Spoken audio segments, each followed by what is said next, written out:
I tightened the straps of my pack as the wind sliced across the Alaskan tundra. Cold didn't scare me anymore. It was part of the job. What made me uneasy was the stillness, not the kind that whispers quietly, but the kind that presses in as if the world itself had paused to watch. I'm Chief Petty Officer Jake Lawson, Navy, SEAL trained for situations where seconds determine life or death. My team and I had been dropped here on a reconnaissance mission that was supposed to be routine intelligence, indicated a small insurgent cell moving through remote northern corridors. Easy target. I should have known better. Easy. Never stayed easy for long, Jake. This storm's turning faster than the forecast, said whispered Sergeant Miller, scanning the horizon. His frost-lining beard trembled. Under the gusts, I see it keep moving. I said, pushing my legs through the knee-deep snow. I felt the bite of frost on my exposed cheeks, but adrenaline kept me sharp. The helicopter that had dropped us had long vanished into the low-hanging gray clouds, leaving us alone. In this frozen expanse, the terrain demanded constant attention. Ice-crusted rocks jutted unpredictably from the snow, and the skeletal remains of ancient trees scratched at the gray sky. Every step required vigilance. One misstep and you'd be wedged between jagged stone and ice and mobile. I trusted my instincts because they had kept me alive in worse situations than this, but instinct also screamed that we weren't alone. Something was moving or had recently moved nearby. Did you hear that? Whispered Torres, scanning the tree. His normally steady voice wavered just slightly. That slightness was rare, and it made me pay attention. The sound wasn't loud, but it was enough. A sharp, coordinated patter across the snow like paws, but larger, far too large for any wolf or bear. I heard it. I admitted quietly, lowering my weapon. I motioned for the team to spread out, eyes open, stay in pairs, no mistakes. My stomach tightened. We had trained for ambushes, insurgent traps, explosives, even hostile terrain, but this was something else. The first sighting came too fast. Shadows flitted through the sparse forest, moving upright in a way that seemed impossible for animals. Then came the sound of low growls, not quite canine, not human either. One of my team, Lopez, froze. "What the hell is that?" he muttered. He was normally the calmest of us, the one who always had a joke or a sarcastic comment ready. Not now, not when those eyes appeared at the edge of the tree eyes that reflected the dim light with a pretty natural glow. I raised my weapon instinctively, scanning. "The forest edge, hold your fire until I give the order," I said firmly. Inside, I was assessing. These weren't wolves. They weren't bears. They were something else entirely, something intelligent. Their movement suggested coordination, almost as if they were hunting with a plan. I had no idea what we were dealing with, but the hair on the back of my neck stood at attention. The storm hit before we could react. Snow whipped horizontally and visibility dropped to almost nothing form up. I yelled, keeping close to Miller. The team huddled into a defensive circle, trying to keep track of the shapes lurking just beyond the flurries. It was then I realized the first rule of this mission in Alaska: even the wind can be your enemy. But something else was waiting in that storm. Something smarter than a bear, stronger than a wolf, and most terrifyingly aware of us. I caught my breath and muttered under my hood, "Whatever you are, we're not leaving without a fight." The night fell like a hammer. Darkness swallowed the snow, leaving only our dim tactical lights cutting through the storm. My team and I hunkered behind a ridge, using what little cover the frozen landscape offered. The shapes we had glimpsed earlier were still out there, just beyond the tree line, circling us like predators, sizing up a wounded. "Animal Jake, they're..." "Getting closer, Miller," said voice low. His hand trembled slightly. As he checked his rifle, I could feel the tension radiating off the team. Everyone had been in tight spots before, but the way these things moved, deliberate and coordinated, was new, closer than any wolf pack should get. I muttered. I signaled for silence, my eyes scanning the darkness. There was a rhythm to their approach, almost like they were studying us, learning our reactions. The thought made my stomach tighten. They know we're here. I whispered. Taurus's flashlight caught something for a brief moment. a muscular figure crouched low, almost human, with long limbs that flexed unnaturally. Then it vanished back into the snowstorm we need to move. I decided the tension in my chest, coiling tighter. We can't stay out here waiting for them to decide when we die. The plan was simple: make for the extraction point we had marked on the GPS. It was miles through treacherous terrain, but staying put was suicide. Lopez muttered miles through this mess. Well, never make it. He tightened the straps on his gear, his eyes flicking to the shadows.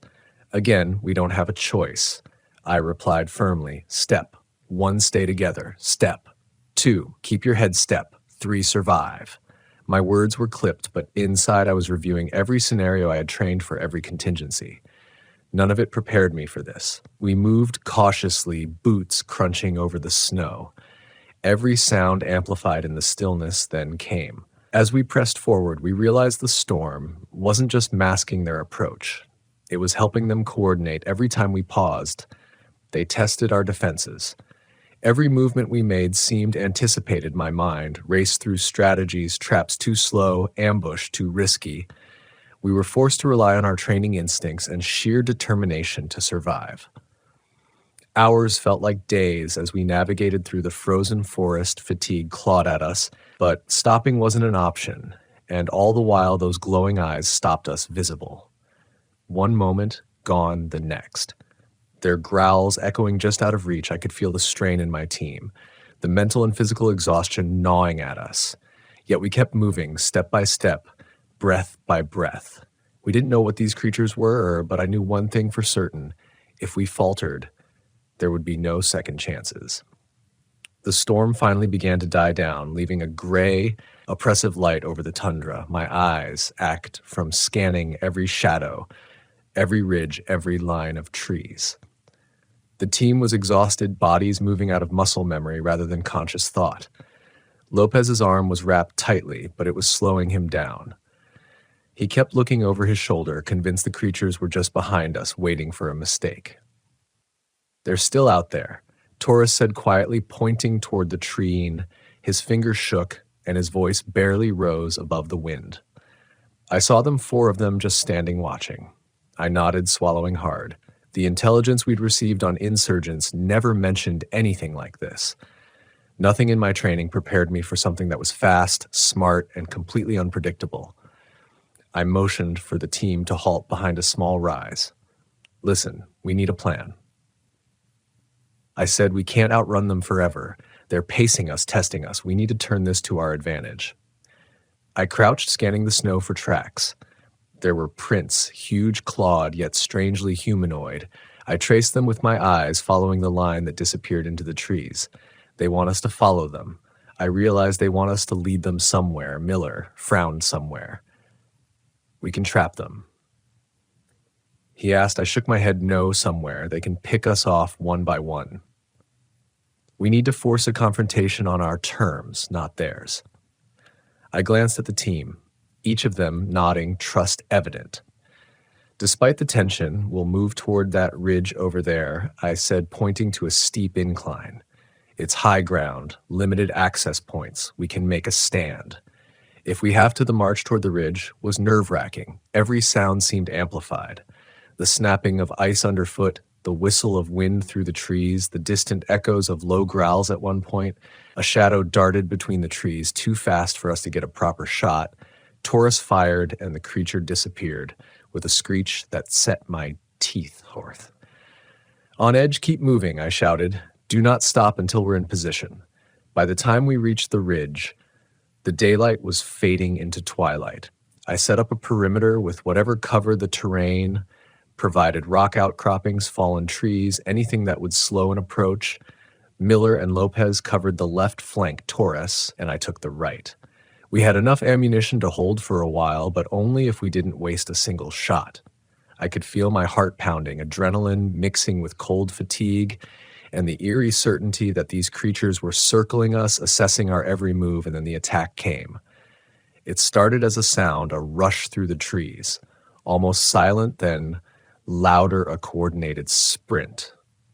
One figure hit the left flank, claws extended, teeth Baird Miller fired, dropping the first one, but before we could react, two more lunged from the other side.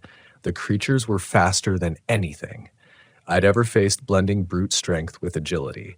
I fired, reloaded, fired again. One collapsed, but another slammed into me, knocking me off my feet. Pain shot through my ribs, but I rolled, grabbed my weapon, and fired at point. Blank range, the thing yelped and vanished into the shadows. We held the ridge until night fell, completely, panting, injured but alive. Our eyes never stopped scanning the darkness. Knowing the fight was far from over, somewhere out there in the frozen Alaskan wilderness, more of them were waiting. And I knew deep down that we were no longer hunting insurgents. We were being hunted night, settled over the ridge like a suffocating blanket, cold gnawed at our bones. But there was no time to stop and warm up. Lopez's breathing was ragged. The gash on his arm had started to stiffen, slowing him with every step. Miller and Taurus were scanning, the treen relentlessly rifles-ready eyes darting like radar. I stayed in the center listening, waiting, every shadow. Every snap of ice made me flinch. They're circling again, Taurus' muttered voice tense.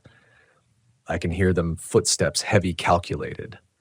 I nodded, signaling the team to tighten our formation. We had survived one assault, but the way these creatures moved, intelligent, adaptive, made me wonder if we'd ever see daylight again. I crouched low behind a rock and whispered, "We can't keep reacting. We need to control the fight." Now Miller frowned. Control the fight. How they know this terrain better than we do, and they're stronger than any animal we've trained to fight. I met his eyes. We set a trap. We make them come to us where we have the advantage, high ground, narrow approach. That ridge is our line. If they cross it, they pay the price. The wind shifted suddenly, carrying something foul to our noses, a mix of decay and musky earth that no bear or wolf could produce. Lopez gagged, pressing his hand to his mouth. There, close, too close. I scanned the shadows and caught movement too fluid, too fast, too purposeful. These weren't random attacks. They were organized strategists, hunters, and we were the prey hours dragged into tense silence. Then, without warning, the first figure leaped from the trees, landing near Miller. He fired 3 shots in rapid succession, each one hitting its mark, but the creature barely staggered. It wasn't just tough, it was calculating, reading our reactions, retreating, circling, testing our limits. Taurus fired from the opposite side, his rounds hitting claws and fur, sparks flying. They screamed a sound, both human-like and inhuman, and vanished into the darkness. I realized something horrifying. These creatures weren't just hunting for food. They were studying us each attack. Each retreat was a lesson in how we moved, how we reacted, their learning. I muttered, every encounter teaches them, and if we make another circling, calculating, preparing to strike again. Then I saw the pair of eyes glowing from the tree line. They weren't alone. More were emerging, hundreds of pounds of muscle and claws moving with terrifying intelligence. The air was alive with their presence. My instincts screamed that the real fight was beginning. And in that moment, I knew we had entered a war where survival was uncertain, where every step forward could be our last, and where the true nature of these things might never be fully understood. Dawn arrived gray and unforgiving, revealing the devastation around us. Snow was stained with ice and soil evidence of the night's relentless attacks. Miller sat against a boulder, eyes hollow, scanning. The treen, as if expecting another ambush. Lopez had gone silent, muttering only under his breath. As he checked his arm again, Taurus was cleaning his rifle, handshaking. I could see it in all of them. The fear that comes from knowing you are prey and that the hunters are smarter than you thought. I tightened my gloves and checked the perimeter. We can't stay here. The ridge gave us a defensive advantage, but they'll be back, and sooner than we like. Miller nodded, but I caught the doubt in his eyes. We move fast or we don't move at all. GPS says the extraction point is just beyond the valley. It's risky, but it's our only shot. We started our descent into the valley. Weapons raised senses on high alert. The trees grew thicker branches, clawing at our gear snow. Turning into slush as we approached lower ground, the silence was oppressive, broken only by our boots. Crunching on ice and occasional groans from Lopez as he limped every shadow seemed to twitch. Every gust of wind sounded like movement. I could feel the creatures watching, studying, waiting without warning the first one struck. It came out of nowhere, hitting Lopez hard and throwing him into a tree. Torres fired immediately, but the creature's speed was astonishing. It twisted midair, avoiding the bullets with an uncanny agility. Miller lunged to help, but two more emerged from the tree, flanking him in seconds. I opened fire, aiming for center mass, but each round seemed to barely slow them down. I yelled, "Fall back, move to the clearing." My voice carried urgency. Cutting through the panic, we sprinted snow and ice, giving way beneath our boots. The creatures pursued relentlessly, bounding over obstacles, sometimes disappearing only to reappear behind us. I realized the horrifying truth. We weren't just being hunted. They were orchestrating this chase, controlling the terrain. The clearing was small, but offered temporary cover. I crouched behind a rock, hard hammering, and barked orders, spread out, cover all angles. Don't let them surround us. Miller and Torres positioned themselves strategically while I scanned the perimeter. My mind raced. Conventional tactics weren't enough. These weren't insurgents or even wild animals. We were facing a predator with human intelligence, physical superiority, and patience as the creatures circled closer, their growls low and deliberate. I made a split-second decision. Torres cover. The left, Miller. Flank right, Lopez. Stay low, distract if necessary. I'll draw the first one in my hands. Shook not from fear, but from the adrenaline coursing. Through me, the first figure leapt at me, claws extended. I dodged, rolled, and fired point blank. The creature screamed a sound that felt like it came from the earth itself before collapsing into the snow. My chest heaved as I grabbed Lopez, dragging him behind cover. I knew this fight was far from over, but for the first time I felt the tiniest shred of control. The valley stretched before us like a frozen trap. We had survived hours of relentless pursuit, and every step forward felt like stepping deeper into a nightmare. Lopez was barely conscious. Miller's hand shook, and Torres's face was pale under his hood. I led the way, scanning every shadow, every movement. I knew they were still out there waiting for us to make a mistake. "We're close to the extraction point," I said, trying to keep my voice steady. "Keep moving. Don't stop for anything." The team nodded weakly, relying on my guidance. The GPS coordinates were just ahead, but the terrain grew rougher. The trees denser, the snow deeper. My body screamed from exhaustion, but I ignored it. Focus was survival. Then we saw them at the edge of the clearing, emerging from the forest. A pack of the creatures waited. Their eyes glowed with unnatural intelligence, and their muscles rippled under thick, coarse fur. This was the culmination of the hunt. Every step we had taken, every decision we had made led to this confrontation. "They're surrounding us, Miller," whispered voice trembling. I scanned the perimeter, calculating angles. Choke points, escape routes. We fight through the center, speed and firepower. Stay tight, stay focused. We take them down fast or we don't leave at all. Lopez groaned, and I adjusted his hold, making sure he could still fire if needed. The attack began in a blur. They moved faster than I could track, leaping from shadows. Claws, extended teeth, bared. I fired, aimed, and missed as one landed inches from my face before rolling away. Miller took down 2 on his right, Torres 3 on his left. Lopez fired, one-handed grit etched into his expression. Every shot counted, every movement was precise. These were no ordinary predators. They adapted, learned, and retaliated in moments. We pushed forward, breaking through their first line, heading for the open stretch where the helicopter would land. I glanced back, noting how many we had incapacitated, but more kept. "Coming, keep moving," I shouted, adrenaline and sheer will overriding fatigue. The creatures tried to flank us, but we anticipated creating a funnel to channel them into crossfire step. By step, we carved a path toward survival. Finally, the sound of rotor blades cut through the chaos. The extraction chopper hovered above the clearing, a beacon of hope. We sprinted, diving into the landing zone as the creatures howled in frustration. I covered the team, firing at any that approached until finally the rotors lifted snow, swirling violently around us. We were battered, bloodied, and exhausted, but alive as the helicopter ascended, leaving the Alaskan wilderness and its horrors behind. I knew one truth remained. We had survived, but the memory of those eyes, the intelligence behind the attack, would never leave me. Some predators are more than flesh and bone. They are shadows that linger, waiting for the next hunt. I've never been good with silence. That's ironic, considering how I've built a career out of chasing it, of climbing into remote corners of the wilderness, setting up equipment, and waiting in stillness to record what most people never hear. I tell myself it's science, data, conservation. But the truth is, I think I've always been addicted to the quiet in a way that scares me. The old fire lookout tower was perfect for my field study. From up here, I could scan the ridges for miles in every direction, the forests stretching endlessly beneath me like a rolling sea of black-green waves.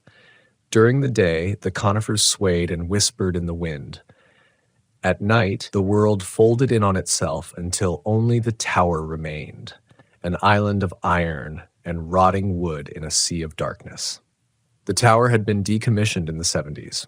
Some parts were collapsing, and the glass in a few windows had been shattered long ago. Rust streaked the metal stairs, and the whole structure groaned with every shift of the wind. Still, it stood. And as a biologist studying bat populations in this corner of the national forest, I couldn't have asked for a better vantage point. Every evening, just after sunset, I switched on my ultrasound detectors, clipped my field recorder to the railing, and waited.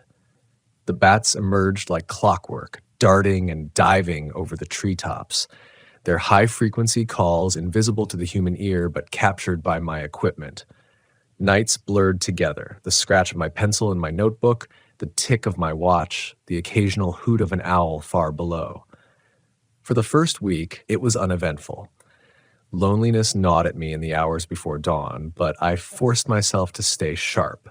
I boiled water on my camp stove, ate instant noodles, and wrote down everything: the times of emergence, the species identified, the flight patterns. It was routine, predictable, but then the patterns changed. It started small. The first night I noticed it, I thought I was imagining things. A call came through the detector that didn't fit, too low-pitched, too ragged, almost like the distortion of a radio that hadn't been tuned correctly. I replayed it twice, frowning in the lantern light, then shrugged it off. Equipment hiccups happen. The next night, the same thing. A call buried among the usual bat chatter, drawn out and warped, like something imitating the sound without fully knowing how. I felt a prickle along my arms, but forced myself back to work. Bats sometimes throw strange harmonics into their calls. Nothing unusual. Only it wasn't just the calls. By the third night, I swore I heard footsteps below the tower, heavy ones crunching on the dry needles. I killed the lantern, crouched by the window, and held my breath. My pulse hammered in my throat as I listened. The sound circled the base of the tower, slow, deliberate, like someone pacing. Then it stopped. I waited, not daring to breathe, until the silence pressed too hard against my ears. When I finally worked up the nerve to shine my headlamp downward, nothing moved. Just the empty clearing, pale in the beam. I told myself it had to be a black bear, or maybe an elk. Anything but a person. No one came this deep into the forest anymore. But the next morning when I climbed down to check, the ground was undisturbed. No prints, no scuffs. The pine needles were thick and soft, but I knew I should have seen something. That day passed in a fog of unease. The air was cold enough that my breath came out in faint white clouds, and the sky never fully cleared. Even the ravens seemed muted. I busied myself by taking inventory, double-checking my supplies, writing out notes I didn't need to write. Anything to keep my mind from circling back to that sound. But night came again, as it always did. I lit the lantern, checked my recorders, and tried to steady my breathing. The tower creaked, its metal joints straining in the wind. The forest below was an ocean of shifting black. Hours passed. The detectors clicked, recording the chatter of the bats, but I couldn't focus. I found myself staring at the door, the flimsy wooden barrier at the top of the stairs, as though it could burst open at any moment. And then I heard it. At first it was distant, a whistle, faint and strange, like someone trying to imitate a bird call and failing. It rose from the tree line, weaving through the night, too measured to be natural. My stomach turned cold. The whistle came again, closer this time, a little more refined, but still wrong, the notes bending in ways that made my skin crawl. I froze. The detector clicked and hummed beside me, but I couldn't move. My lantern flickered, casting long shadows across the peeling walls of the tower. Then, from directly below me, came a voice. "Hello?" My breath caught. It was human, or at least it tried to be. A man's voice, low and unsure.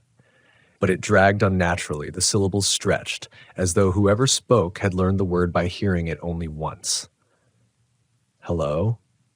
I staggered back from the window. My lantern swayed, shadows darting across the ceiling. My heart beat so fast it hurt. No one should have been here. No one knew I was here. The voice came again, softer now, as if coaxing. "Hello." I clenched my fists until my nails dug into my palms. Every instinct told me not to answer, not to move. The voice circled the base of the tower, calling that single word again and again, shifting subtly each time. Too fast, too perfect. Until it wasn't a stranger's voice anymore. Until it was mine. "Hello." The blood drained from my face. I staggered back into the corner of the tower, pressing myself against the cold wall as though I could melt into it. The thing below wasn't human, and it knew my voice. I don't know how long I stayed there in the corner of the tower, my back pressed against the warped boards, my lungs straining to stay quiet. The air smelled of rust and old wood, but beneath that there was something else now, something sour, like wet stone. The imitation of my voice circled below, drifting in and out, sometimes loud, sometimes so faint I thought it had gone. But every time I dared to exhale, it came back.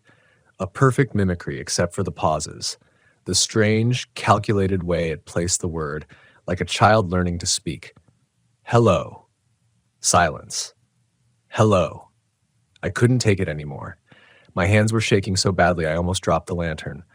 I shut it off and let the darkness swallow me whole. Better no light than to keep watching those shadows twitch and stretch across the walls. The forest breathed around me, wind rushing through the canopy, bats flitting, their calls ticking faintly on my recorder, and underneath all of it, something climbed. It was faint at first, a scrape, like claws on metal. My gut clenched. The sound moved slowly but steadily up the staircase of the tower, the old iron groaning with the weight. I pressed my forehead against the cold wall, whispering to myself to stay calm, to think, to act like a scientist. Observe, don't panic. But panic surged anyway, hot and uncontrollable. I scrambled for my headlamp, hands fumbling until I clicked it on. The beam shot down through the gap in the floorboards, slicing the blackness below. Nothing. But the scraping continued, closer now. I swung the light to the door at the top of the stairs. The flimsy wood rattled in its frame, a single latch keeping it shut. My throat went dry. "Hello." My own voice, just on the other side of that door.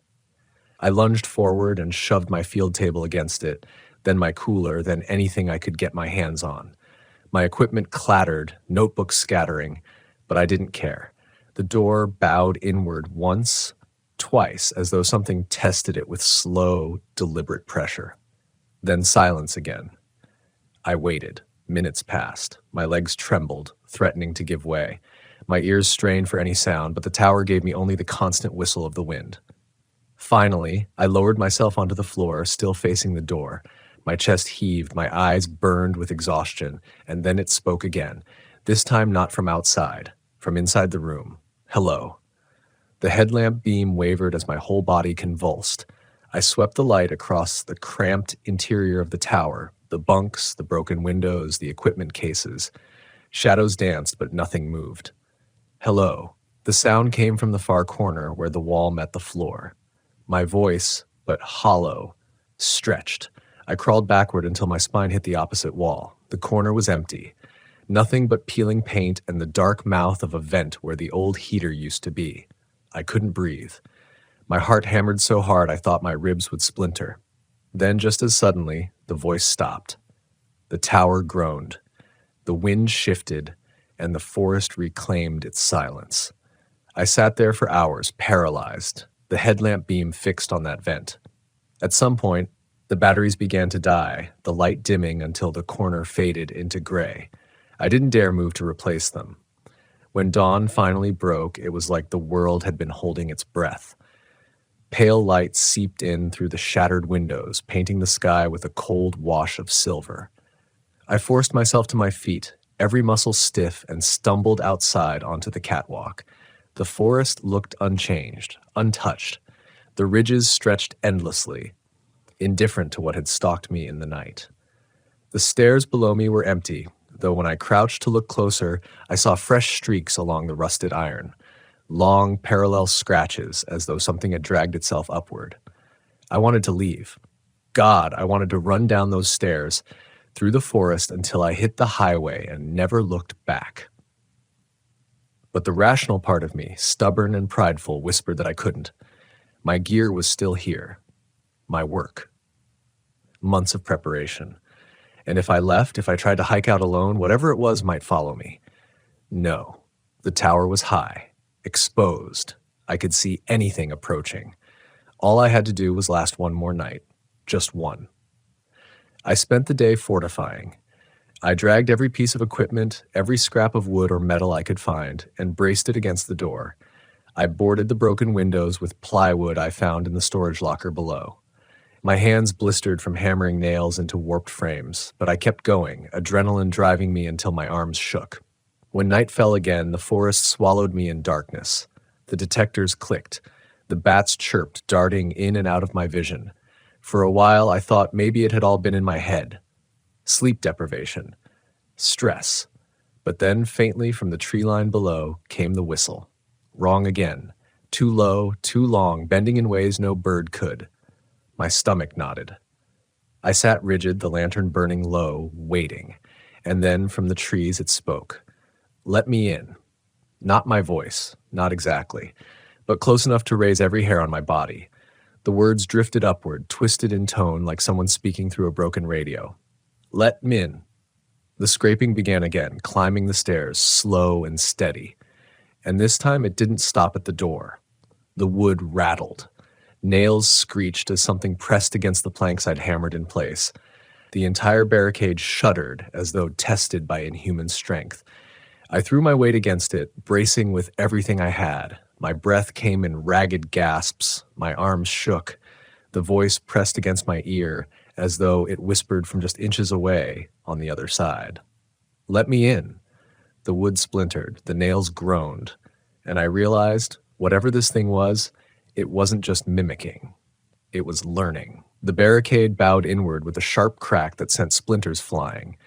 My shoulder burned as I shoved back against it, every muscle straining, but the pressure from the other side was relentless, measured, patient, like the thing wasn't even exerting itself.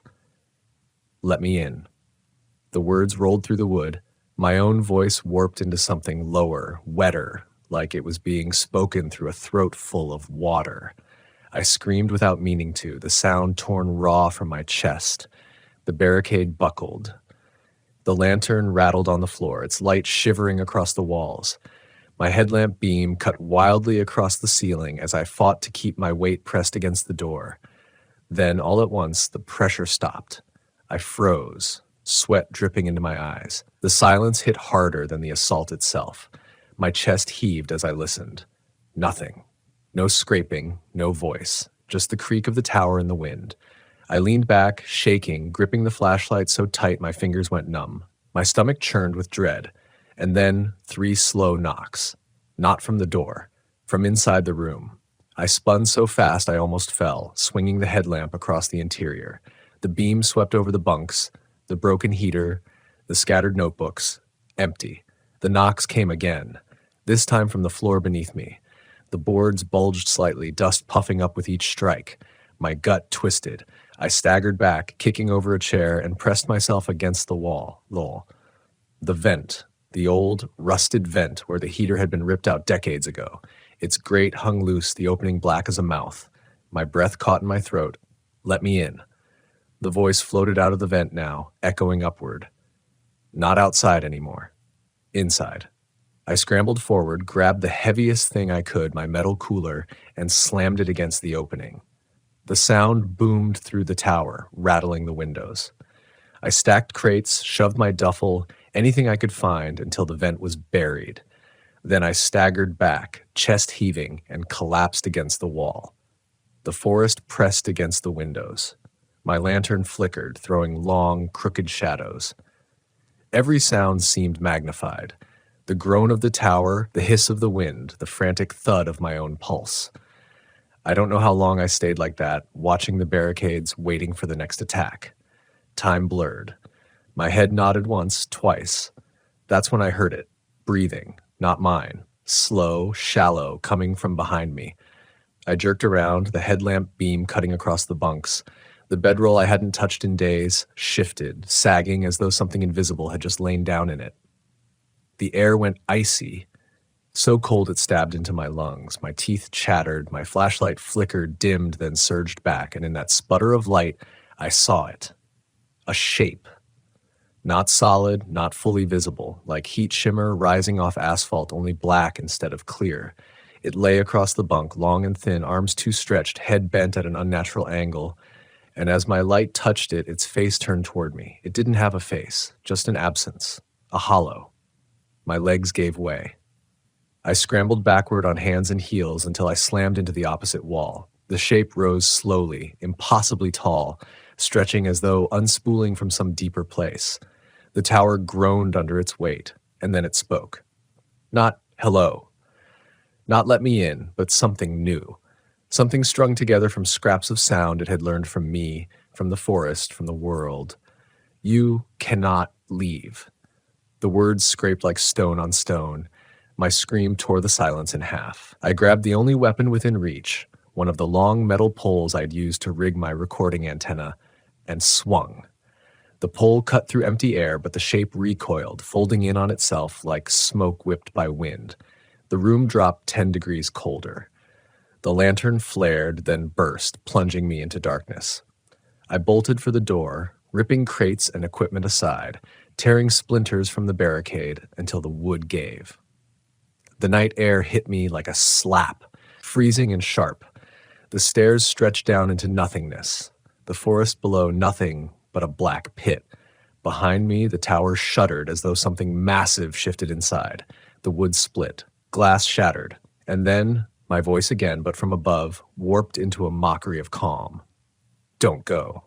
I stumbled onto the catwalk, heart hammering, the whole structure swaying beneath me. The shape pressed against the windows from inside, black and writhing, its hollow face smearing across the glass as though it wanted to push through. I gripped the railing, knuckles white. Every instinct screamed to run down those stairs into the forest. But even as I thought it, I knew. The forest wasn't safer. The thing had followed me here. It would follow me there. The tower was supposed to be my sanctuary, my outpost, my vantage over the wild. Now it was a cage, and the thing was inside with me. The tower shook beneath my feet, as though the thing inside it weighed more than the rusted steel could hold. The glass screamed in its frames, snapping and bursting one by one. The night wind tore through the broken panes, carrying with it the sound of my own voice calling out. Dozens of overlapping echoes, all wrong, all stitched together. Don't go. Let me in. Hello. Each word layered on the next until it was a chorus of me, 1,000 distorted versions bleeding into one. I gripped the railing of the catwalk, chest heaving, the cold air slicing into my lungs. My eyes darted between the dark forest below and the warped, shifting thing pressing against the tower's windows. My legs screamed to run, but my mind clenched tight, screaming louder. You'll never make it out. It'll follow. A crack split the wood behind me. The door to the catwalk bent outward, nails shrieking as they tore from the frame. My stomach lurched. I swung the antenna pole in blind panic, slamming it against the door. The voice came again, only this time, clear, perfect. My voice, my tone, as though I were speaking to myself in a mirror. Stop. For half a second, my body obeyed. My arms froze mid-swing, my breath locked. Hearing my own cadence, my own sound from outside me, it shattered something inside my head. I staggered back, clutching the pole like a crucifix. The door exploded outward. Splinters tore across my face. The shape poured through the gap like smoke made solid, stretching, bending, filling the night. It was taller than the tower now, its limbs dragging against the steel beams, its face still hollow. The catwalk lurched. Bolts screamed in the wind. The tower wasn't going to last. I bolted down the stairs. Every step boomed through the night, the rusted metal swaying beneath my weight. My flashlight beam swung wildly, catching flashes of trunks, branches, needles far below. The stairs stretched endlessly, too far, too exposed. Above me, the thing gave chase. Not running, falling. A massive shadow and sound, collapsing down the side of the tower, clinging to the beams, dragging itself after me. Its hollow face turned, always turned, fixed on me no matter how far I dropped. The forest floor rose up, my boots hit dirt. I stumbled, half crawling, half running into the trees. Branches whipped my face, needles tore at my arms. The dark closed in around me, but it followed. I didn't hear footsteps. I heard myself. Every breath I took, every grunt, every broken sob, it repeated them behind me, over me, around me, until the woods were filled with me. 1,000 copies, gasping and crying in chorus. I broke into a clearing, chest burning, lungs ready to tear open. The moon slid free of the clouds, pale and merciless, painting the clearing silver. For one moment it was quiet. Then the tree line rippled, as if every shadow had detached itself from the trees and crawled forward. The shape rose again. I dropped to my knees, clutching the pole in trembling hands. My body convulsed between fight and surrender. My brain screamed, "You can't fight this. You can't run. You can't leave." The shape stopped at the edge of the clearing, towering, hollow-faced arms that stretched down to the ground.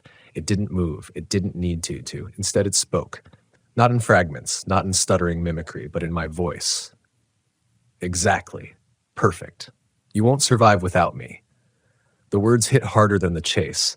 My own tone, my own certainty thrown back at me like prophecy. I staggered upright, forcing air into my lungs, and screamed into the night, "You're not me." The forest swallowed my words, but the thing didn't flinch. It just tilted its head, the hollow widening where a face should have been, as though amused, and then, slowly, it whispered back, "I am now." The clearing collapsed into darkness as the moon slid behind the clouds. My headlamp flickered, spat sparks, and died. In the black, I could hear it moving. Not far. Not gone. Just close. Too close. Breathing. My breathing. The last thing I remember is the feeling of its breath on the back of my neck, cold and damp, whispering the word it had started with. Hello. The pilot never turned off the engines. He just leaned out of the cockpit window, shouted something over the roar, and nudged the heavy crate with his boot until it slid across the snow toward me. I hooked my sled line through the handle and dragged it closer while the prop wash flayed the horizon into a blur of white. Then, with a wave and no ceremony, the Twin Otter banked hard, lifted its wing, and was gone, leaving me in a place so quiet it felt like I'd been erased from the map. 80 miles of flat sea ice stretched around me, broken only by ridges of fractured slabs that rose like the vertebrae of some frozen beast. My hut sat perched on 4 steel stilts, a faded fiberglass box bolted to its frame. It had survived 12 winters out here, just barely, and now it was my only shelter. The door stuck as always, but I shouldered into it, shoved it open, and stepped inside. The interior smelled of kerosene, old neoprene, and the faint metallic dust of cold electronics. A fold-down cot hung against one wall. The little stove rattled faintly in its bracket, and the battery bank I'd been sent here to replace bulged under its plywood cover like dough that had risen too far. My breath hung in thick clouds as I pulled off my gloves, set the crate down, and spoke into my recorder out of habit. Beaufort AWS 17 online. Engineer Cole on site. The sound of my own voice startled me. It felt oversized in the hut, as if the walls had no insulation and the ice outside had been listening. I clicked the recorder off, and in the silence that followed, I thought I heard something press back. Not a noise, exactly. More like a hush, a palm laid flat against the underside of the floor, then withdrawn. I crouched over the battery bank, tapped the casing with my knuckles to test the swelling, and froze. The sound came back instantly, but wrong. It wasn't the dull echo I expected from wood and steel. It was anticipatory. My 3 taps were answered by 3 more, the last one landing a fraction before mine, as though something beneath the boards had guessed the pattern and wanted to prove it new. I stayed crouched, holding my breath. The stove ticked, the mast outside rattled in the wind. Somewhere far off, the ice cracked with a boom that rolled like thunder through my boots. But beneath all that, the hut's floor throbbed faintly, not with temperature or vibration, but with rhythm. They warned us about ice language in training. Creaks, snaps, ridges collapsing. They called it the undercall, the way pressure traveled beneath the floes, how sound carried for miles under frozen skin. But the instructors never mentioned it answering back. I stood, pushed the door open, and looked outside. The horizon was a wall of aurora, green and trembling. Closer, snow had drifted halfway up the hut's legs, filling the trench around the stilts with white powder. There were no tracks. Not from me, the wind had already scoured those away, and not from anything else. No polar bear pads, no fox trails, no sign of life, just a black seam of open water in the distance, shining like a slit pupil. The radio pinged when I powered it. I transmitted my status. 17's live, voltage stabilized, logging anomalous. A burst of static cut me off. In it, layered faintly beneath the hiss, I heard my own voice repeat the word I hadn't finished. Infra. Soft. Muffled. As if spoken through water. I pulled the mic away. The hiss returned to normal. I set the radio down carefully, suddenly unwilling to touch it again. That night, while I ate a bag of freeze-dried pasta, the window fogged from the stove's warmth. I wiped a circle clear with my sleeve, and immediately another circle bloomed on the outside, the frost melting outward as though from a warm breath pressed against the glass. I staggered back, staring. My own breath fogged the inside, but outside, in this killing cold, no chance. The oval faded. A moment later, it reappeared, not in sync with my exhalations, but a beat behind, then ahead like something outside was trying to learn how to breathe the way I did. I killed the light. Darkness pressed in, broken only by the faint green shimmer filtering through the clouds. The hut creaked, and beneath it something shifted. A slow pressure rolled upward through the stilts, as if a massive shoulder had nudged the ice just to see if I'd notice. I lay on the cot with my boots still on, hammer in hand. The stove purred, and the wind combed over the hut. I tried to steady my breathing, but the boards under me throbbed to a rhythm I couldn't ignore. Every third beat, it wasn't mine.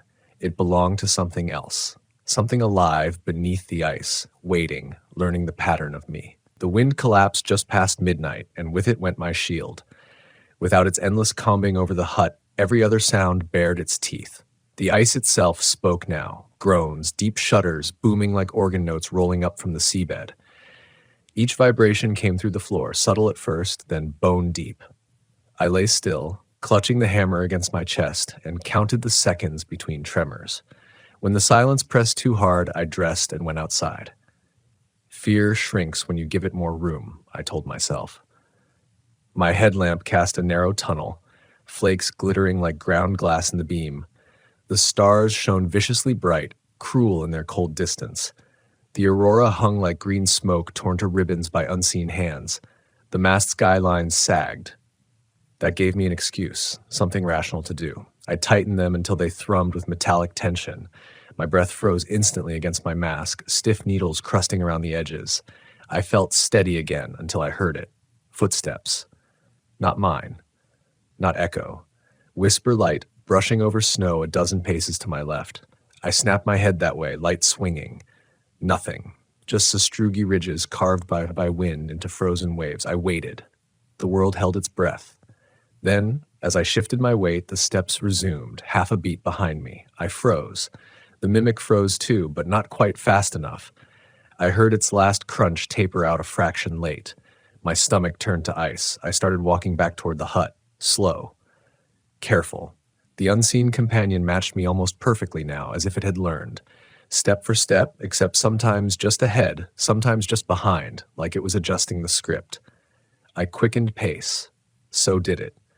My headlamp wavered, picking out the dark rim of an open lead far beyond the hut, its surface lapping with obscene gentleness. The hut's stoop light blinked on, a feeble LED glow. I scrambled the last yards and yanked the door shut behind me, chest heaving, hammer raised like it would matter. For long seconds, the only sound was the pulse in my ears. Then, faintly, the floor vibrated once, then stilled. Inside, the radio sprang alive with a burst of static. The hiss twisted into the outline of words. Not words exactly, halves of consonants, a vowel dragged like kelp, but I recognized them, my own voice, replayed and fractured. 17's live, voltage stabilized, logging anomalous infra. I grabbed the mic and barked, Unit 1, cut the chatter, over. No reply, only the hiss. And then, soft like a child learning language, party, line, over. I cut power to the set, but the pressure of being overheard didn't leave the air. The generator faltered next. Outside, it's chugged, dipped, nearly stalled, then picked up again. I zipped my parka, grabbed a headlamp, and went to check it. The foam-lined box was warm with trapped heat. Diesel good, oil good, exhaust steaming into night. But my gut twisted, because the RPM hadn't failed from lack of fuel. It had failed because something deep beneath the ice was humming in a frequency low enough to confuse the governor. The ice to the west unzipped with eerie precision. Not a violent fracture, just a quiet opening, as if a mouth had yawned in sleep. A new lead gleamed black, wider by the heartbeat. I watched transfixed until I realized it was crawling toward me, not straight, angled, curious. Following the line of my earlier footsteps, I backed toward the hut. Snow sank an inch beneath me like something thick was flowing under it. Then, beside my boot, a handprint bloomed, palm down, fingers splaying in the powder. Not pressed from above, rising from below. I bolted inside, dragging the crate against the door. My hands shook as I fed the stove more kerosene, though I knew heat was a beacon as much as a defense. The floor throbbed again, steadier now. A rhythm. Mine. My heartbeat. It was copying it perfectly. Desperate to break the loop, I snatched the hammer and banged a nonsense pattern against the mast bracket. The sound rang out through the stilts. For a moment there was nothing, and then an answer. Almost the same rhythm, a little off, like a child repeating. I tried another. It came back sharper, faster, improved. It was learning. I shut my eyes, told myself to breathe irregularly. Hiccup, cough, anything but steady rhythm. The board seemed to recoil at first, then surged harder, trying to match me. When I opened my eyes again, the window's glass was fogged from both sides. Outside in the frost, another oval bloomed, bigger this time, almost pressed flat against the pane. The generator coughed and died. Light flickered out. The hut went silent, except for the sound of breath. Not mine. Not anymore. The dark inside the hut was heavier than any storm. Without the generator, only the stove's weak orange glow remained, painting the plywood walls in nervous flickers. I sat still on the cot, hammer in hand, lungs rattling with shallow breaths. That was when I realized the new sound filling the room wasn't just the wind trying to sneak back in. It was breathing, long, slow, deliberate. Inhale, exhale. The cadence matched mine at first. Then, like it had grown impatient, it began breathing before I did. The walls pulsed faintly under the pressure, as though the hut itself had lungs. I forced myself to move. Cold hands groped for the pack I'd prepped earlier. Rations, fuel canisters, a coil of line.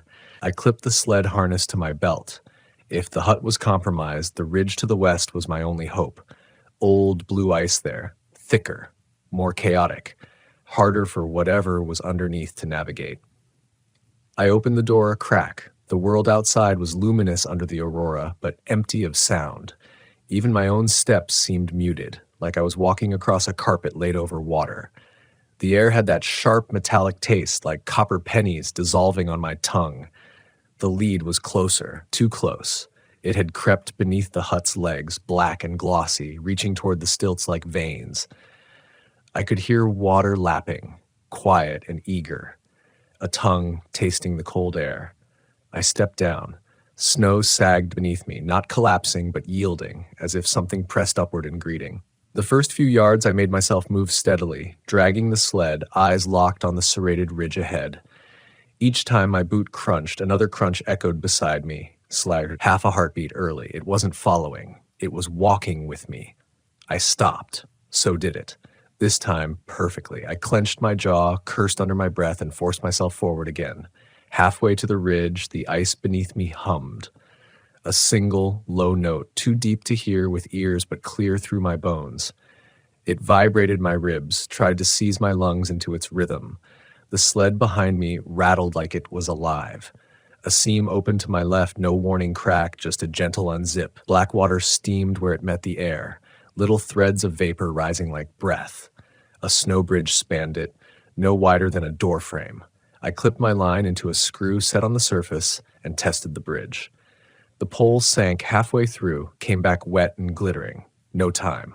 I dropped flat and slithered forward, chest scraping the powder, crampons squealing softly. Beneath my face, water gurgled. The bridge bowed. "One," I whispered. My voice was ragged, but it was mine. The reply came instantly, not through ears, but through pressure in my skull. "Un." I froze. It wasn't just mimicking, it was answering. I forced another step, whispering, "Two. Two." The bridge sagged. A trickle of water welled through and froze against my parka. Behind me, the sled line went taut, jerking at my waist. I risked a glance back. The sled had stopped mid-span, its weight dragging the bridge lower. Either the ice wanted it, or the thing beneath did. I cut the line. Fuel, food, my spare radio. All of it slipped backward and vanished with a muffled splash. Black water closed over it without a ripple, like a mouth savoring a swallow. I scrambled, heaving myself across the last stretch. My boots hit solid ice, old and ridged. I collapsed to my knees, chest sawing in the cold air. Behind me, the bridge sagged, then melted away entirely, leaving only an empty seam of water where my path had been. I pushed into the ridge. The slabs leaned against each other like toppled dominoes, forming a jagged maze. Here, sound fractured. Every crunch of my crampons ricocheted oddly, confused, harder for the mimic to match. I ducked into a hollow, killed my headlamp, and listened. The breathing didn't stop. It circled, patient. Testing the edges, it pressed its rhythm into the ice, and the ice tried to hand it back to me. But the chaos of the ridge slowed it, tangled its timing. I lit a flare. White magnesium glare exploded, throwing knife-edged shadows. The lead just beyond the ridge surface rippled, a swell moving toward me under the black. Something massive slid beneath the skin of the water, paused when it reached the piled ice, then withdrew. It didn't like thickness. I wedged the flare upright and moved sideways along the ridge. The thing followed the light, not me. Good. For now. Then the flare's light cut sideways, and I saw it. My hut. Or rather, what was left of it. The stilts stood bare, skeletal. The box was gone. The mast leaned drunkenly, then toppled in eerie silence. A dark arm of water rose and folded over it, swallowing the last evidence of shelter. Something pressed close in my left ear. No sound. Just a pressure, like a hand cupped over my head. My throat clenched on its own, like it wanted to breathe when told.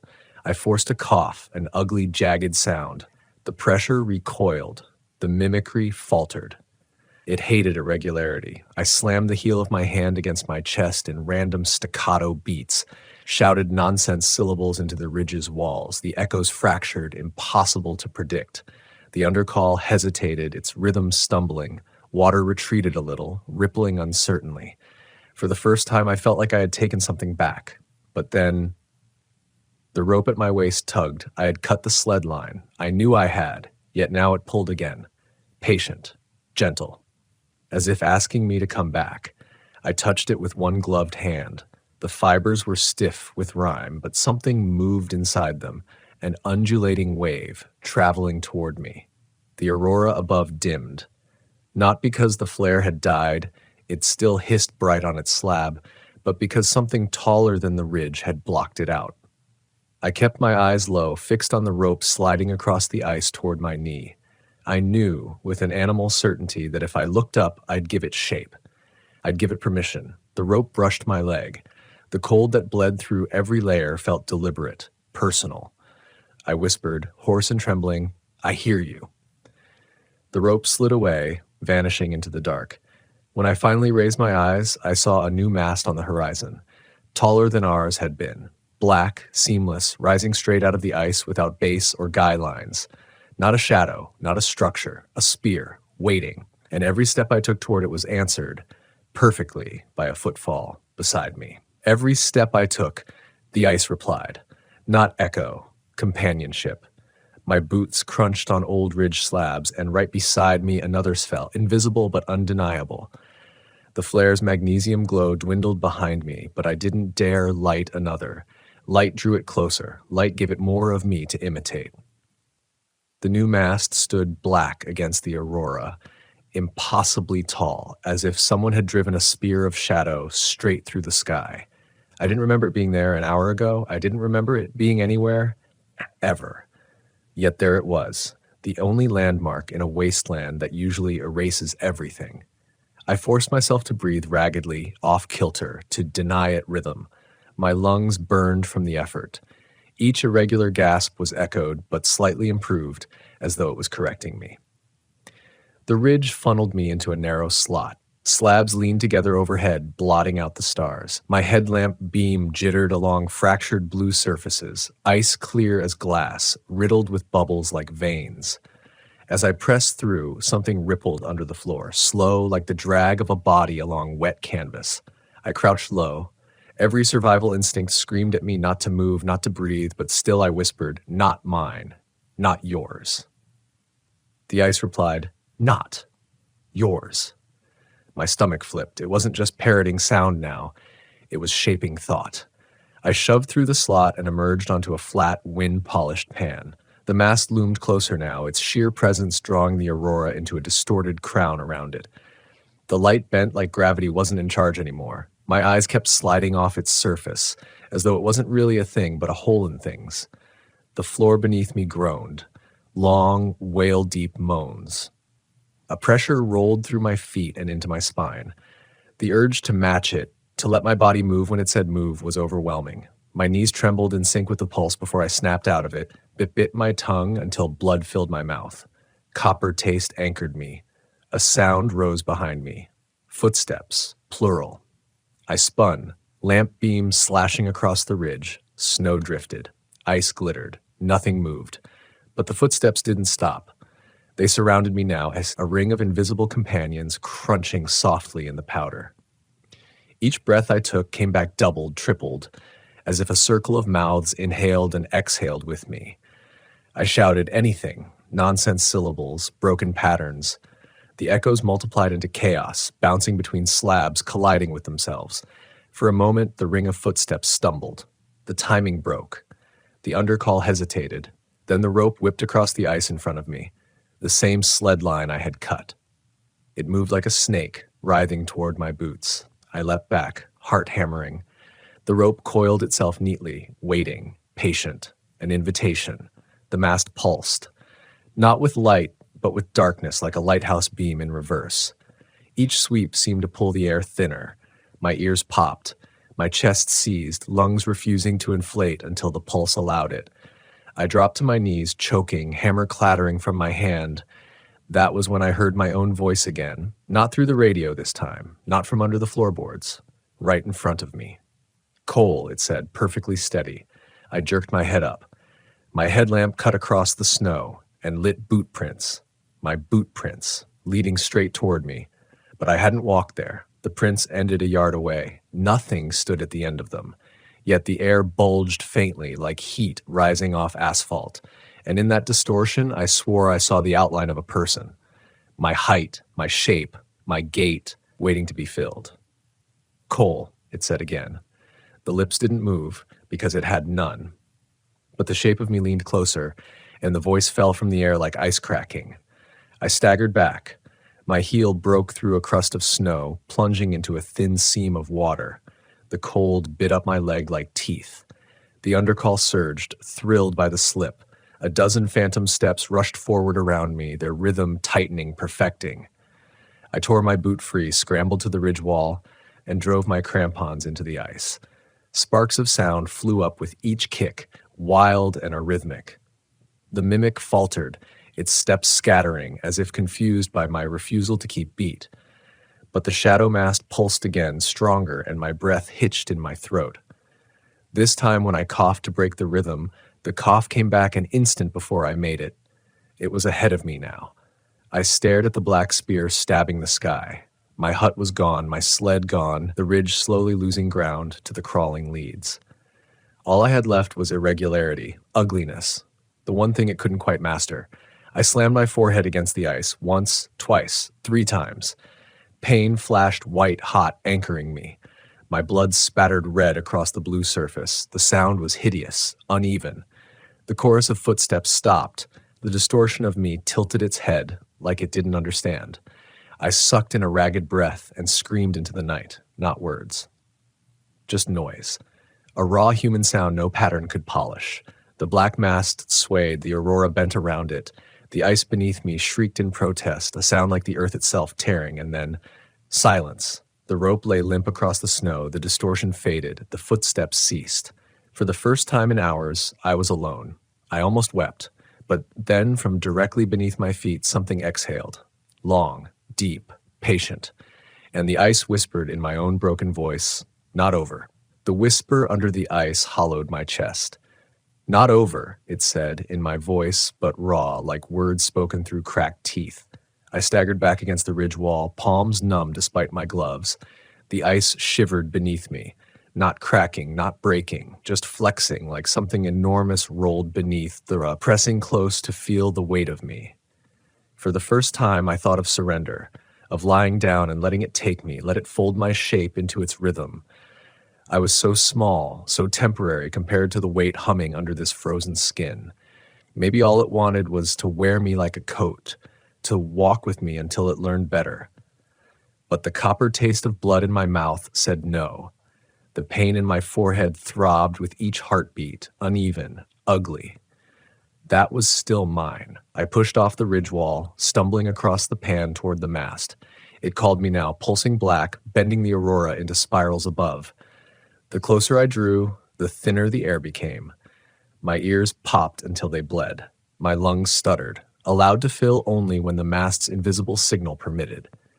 Every few steps, new boot prints bloomed beside mine. My stride, my tread. They appeared in the snow without a body to make them. The sound of footsteps returned, perfectly in time now, as if I were walking with a twin I couldn't see. I broke rhythm deliberately, limped, stuttered, hacked up spit into the snow. For a second, the twin faltered. Then it adapted, corrected, improved. My ugliness was only raw material for it to refine. The mast loomed above me, impossibly tall, its surface drank light. No frost clung to it, no snow gathered at its base. It wasn't anchored, it simply was. The air around it rippled like heat, though the cold here could kill a man in minutes. I pressed close, lifted a trembling hand. The surface wasn't solid. My gloves sank in half an inch, met nothing, withdrew wet with something that steamed in the air. That was when I heard them. Voices. Not one. Not dozens. Hundreds. A chorus rising from beneath the ice. Men, women, children, all speaking in fragments, echoes of every word ever carried across this frozen ocean. My own name bobbed among them, whispered in 1,000 intonations. Coal, coal, coal. The mast pulsed once more. The ice split open in a circle around it, black water gleaming, not violently, calmly, as though unveiling the truth beneath. The voices swelled. I felt them climbing my bones, filling me, eager to be housed in flesh. I screamed again, a ragged, broken roar. I slammed the hammer I still carried against the mast's base. Sparks flew, sound shattered, ugly and jagged. For the briefest second, the voices fractured, splintered into static. The mast swayed, its outline blurring. I struck again, harder. My arm shook with the force. Pain jolted my shoulder. The hammerhead sparked off the impossible surface, and the sound rang out, discordant, brutal. The ground bucked, the lead widened. Water surged upward, licking my boots. Cold shot through me like knives. Not yours, the voices moaned, trying to steady themselves. Not mine, I shouted back. Not anyone's. The mast shuddered. The aurora overhead broke apart into ragged shards. The air thinned to nothing. I choked, eyes bulging, vision narrowing to black. I don't remember falling. I only remember the moment after. I was lying on my back, staring at a sky torn open with green fire. The mast was gone. The water had frozen again in a jagged ring where it had stood. My hammer lay twisted beside me. Its handle snapped. Silence. Real silence. No footsteps. No breath, but mine. I staggered to my feet, swaying.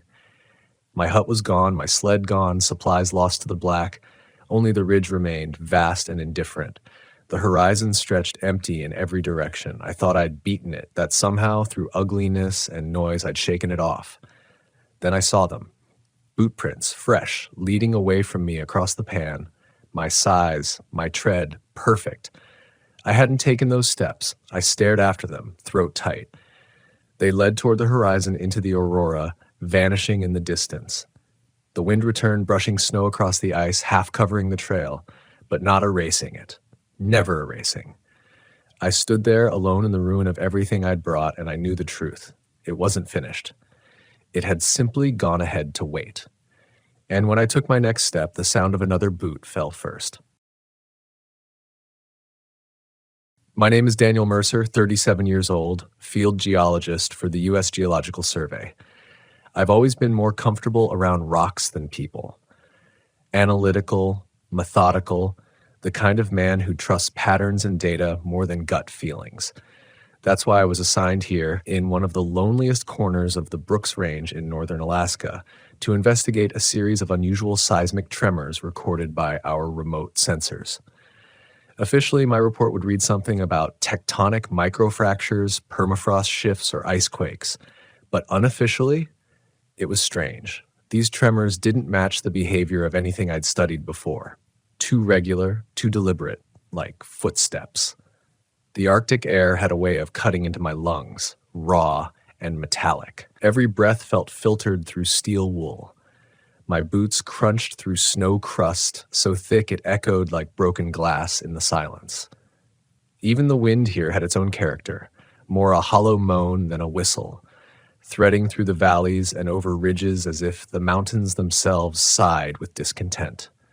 The world smelled faintly of iron, stone, frozen earth, and the sharp, almost sweet tang of distant spruce smoke, though there were no villages for nearly 200 miles. The isolation gnawed at me in ways I hadn't expected. I'd worked remote before, but this was different. The silence wasn't empty. It felt occupied. I reached the sensor station by dusk, a small steel outpost the size of a shipping container bolted into permafrost. My job was simple: download seismic data, inspect the equipment, recalibrate, and radio my supervisor back in Fairbanks. A routine I'd done dozens of times.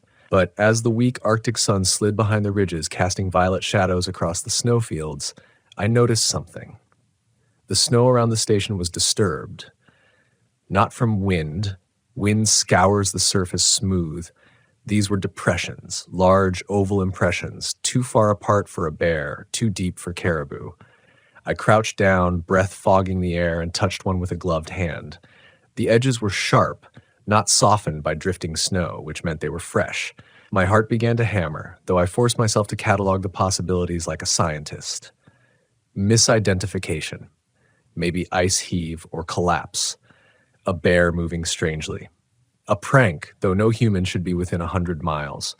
Still, I felt the pressure of something unseen in the air, like static before lightning. Inside the outpost, I powered up the equipment. The hard drives hummed, green diodes blinking. As the data populated on the screen, I frowned. The tremors weren't random at all. They formed patterns. Clusters, then silence. Clusters again, growing closer to this location over the past 3 weeks. It was almost as if something had been moving underground, slowly approaching the station. The fluorescent light inside the module flickered. Once, twice, then steadied. My nerves were tight enough that even that small stutter made me glance at the door window, half expecting something to be pressed against the glass. Of course, nothing was there, just my pale reflection in the dark. I forced myself to laugh under my breath, short, nervous. Get a grip, Mercer. Data first, paranoia later. Still, when I went to bed that night in the narrow cot, I couldn't shake the sound. Not the wind, not the hum of the heater, but something beneath it all. A distant, rhythmic thudding, like a heartbeat, like something knocking from under the ice. I don't know how long I slept, but I woke to silence so absolute it pressed against my eardrums. Even the wind had died. I lay there in my sleeping bag, every nerve lit, listening, and then it came again. Thud. A pause. Thud, not from inside the station, below it.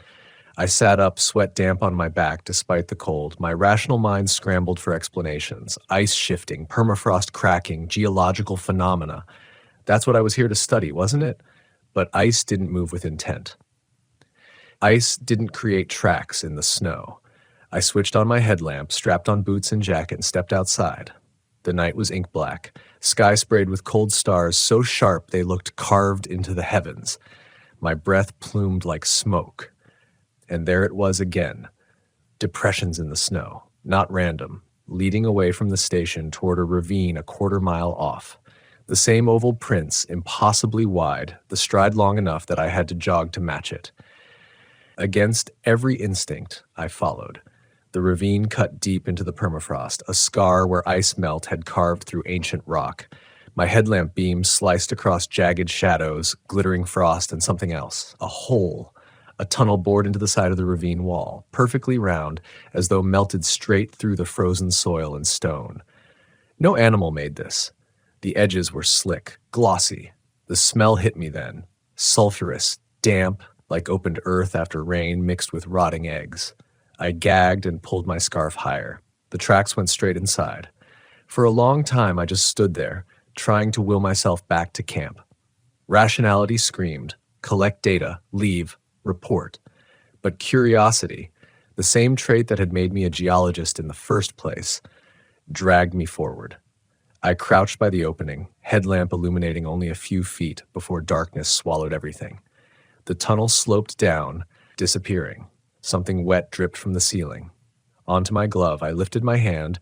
Thick, clear fluid clung to the fabric, glistening. Not ice melt, it had a mucus quality stringing between my fingers. I jerked back, stomach twisting. That's when I heard it. From inside the tunnel, a scrape, a slow, deliberate drag, like claws against stone. And then a whisper. Not words, not exactly, but something that felt like meaning brushing the edge of thought. Low, resonant, like it vibrated inside my skull rather than in my ears. I stumbled backward, boots slipping on frost, heart racing so hard I nearly choked. The tunnel exhaled a rush of warm, fetid air, carrying with it the suggestion of something enormous just out of sight. I ran. Snow crunched and scattered beneath me as I sprinted back toward the outpost, lungs burning in the sub-zero air. The shadows of the ridges seemed alive, stretching, twisting. My headlamp swung wildly, catching glimpses of the prints that now paralleled mine. It was following. By the time I reached the outpost, I was trembling so badly I fumbled the door latch twice. Inside, I slammed it shut, chest heaving, ears straining for any sound beyond my own ragged breathing. And then, silence. I told myself I was imagining it. Stress, isolation, fatigue.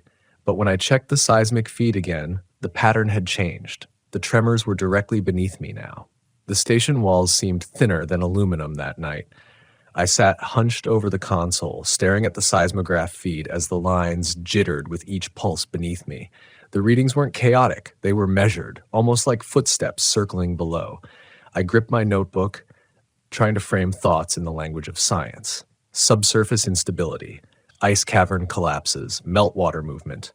Anything but what my senses told me, that something vast was pacing directly under my feet. The heater kicked on with a rattle, and I nearly jumped out of my skin. I realized then how badly my hands were shaking. I poured a splash of water from my canteen, but the metallic tang in the air seemed to have seeped into it. Even the water tasted wrong. By 3 a.m., I couldn't take the anticipation anymore. I pulled on my parka, strapped on the headlamp, and loaded the flare gun I kept for emergencies. It wasn't much, but the sight of that red cylinder in my hand gave me a sliver of courage. I stepped outside.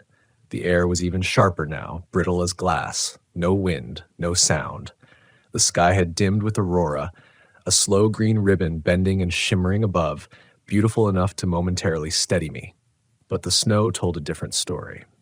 New impressions surrounded the station. Not just one line of tracks anymore, several, circling, overlapping, as though something had prowled here while I was inside.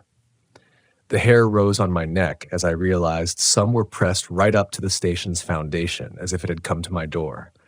The prints were deeper than before. Whatever it was, it had weight. I forced myself to crouch and take a sample, scraping frost from one depression into a specimen vial. The scientist in me clung to procedure like a lifeline. Record, analyze, interpret. If I treated this like any other field anomaly, maybe I wouldn't come apart. But as I leaned closer, I noticed something glistening in the bottom of the print. A residue, faintly luminescent, like diluted phosphor. I touched the edge with my gloved finger. It smeared, tacky and warm. Warm. Out here where everything froze solid in seconds. I stumbled back, bile rising in my throat. That's when the sound began again. Thud. Then another, closer. Thud. Not from the ground this time, out in the ravine. The urge to retreat inside fought with something deeper, the compulsion to know. If I turned my back now, the not knowing would rot me from the inside. Every scientist dreads an unanswered question. Every human dreads a shadow without a name. So I followed the sound. The ravine looked even darker under the aurora's glow, its mouth a wound in the white expanse. My headlamp beam quivered across the snow, catching fragments of those slick tunnels burrowed into the walls like veins. Then I heard it, a wet, dragging exhale. A sound that didn't belong to wind, beast, or machine. My skin prickled with the certainty that something vast moved just beyond my sight, concealed in blackness, aware of me. I raised the flare gun. My finger hovered over the trigger. "Show me," I whispered, though my voice cracked like a child's. The answer came, not in sight but in vibration. The ground beneath me trembled, stronger now, rippling upward through my boots into my bones. The tunnel walls shivered, shedding frost like dandruff. Then silence. I turned slowly, headlamp beam swinging back toward the snowfield, and there it was. At first I thought it was a shadow thrown by the aurora, but shadows didn't move against the light. A massive shape shifted across the snow, low and broad, with limbs too long for its body. My lamp caught the faint gleam of something slick, the curve of an appendage that ended not in claws, but in ridges like teeth. It froze when the beam hit it. So did I. The world narrowed to my breathing and the blood hammering in my ears. I tried to rationalize, bear, moose, hallucination. But none of those explanations accounted for the thing's sheer scale or the way the air thickened with its presence. It tilted its head, if that was a head, toward me. My body acted before thought, and I fired the flare. The red star screamed upward, bursting into crimson light. For one heartbeat, the ravine glowed like a wound, and I saw it clearly. Not a beast, not an insect, not anything I had words for. Its body was elongated, segmented, glistening as though made of melted stone and flesh fused together. Where eyes should have been, there were only pits that glowed faintly like embers. And then it moved. Not toward me, but down, vanishing back into the snow as though the earth swallowed it whole. One moment it was there, the next it wasn't. The silence that followed was worse than the sight.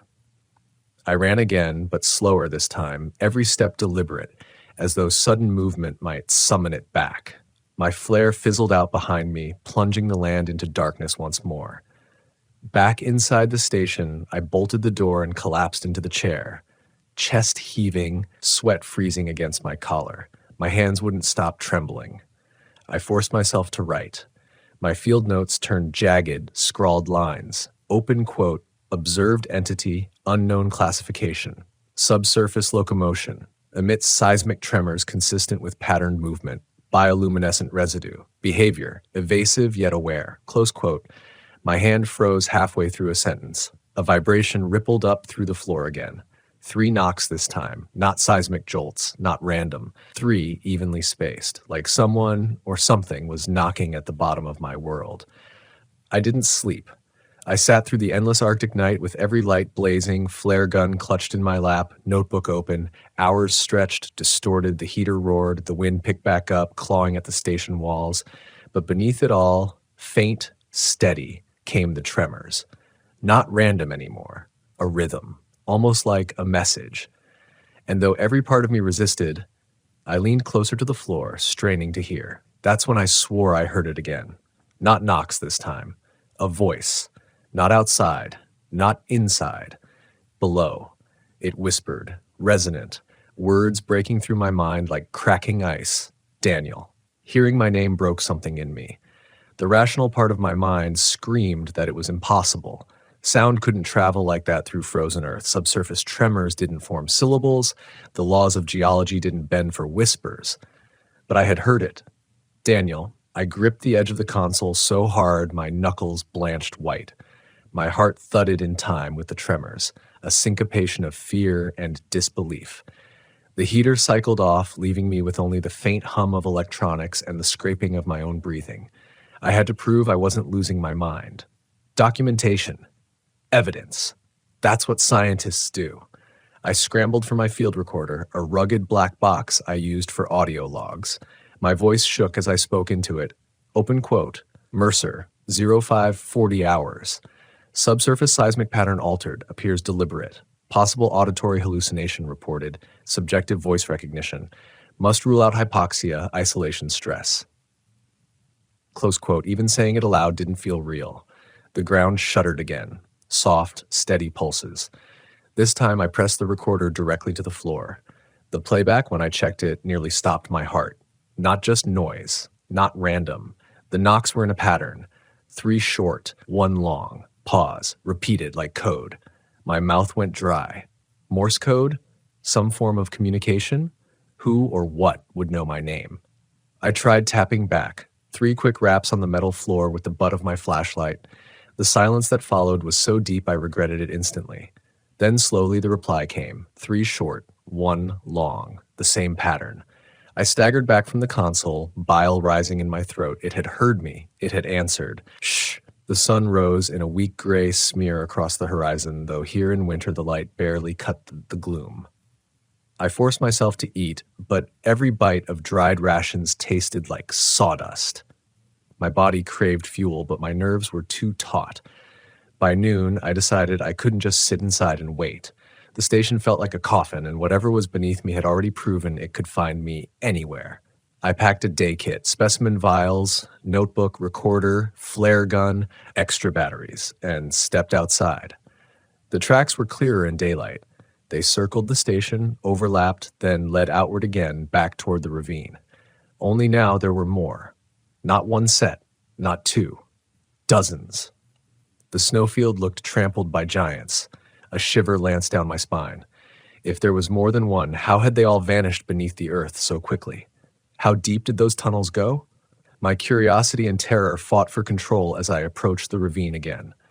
The tunnel mouth yawned black against the ice wall. Frost glittered like teeth around the rim. I crouched and set the recorder on the ground at the entrance, pressing the red button.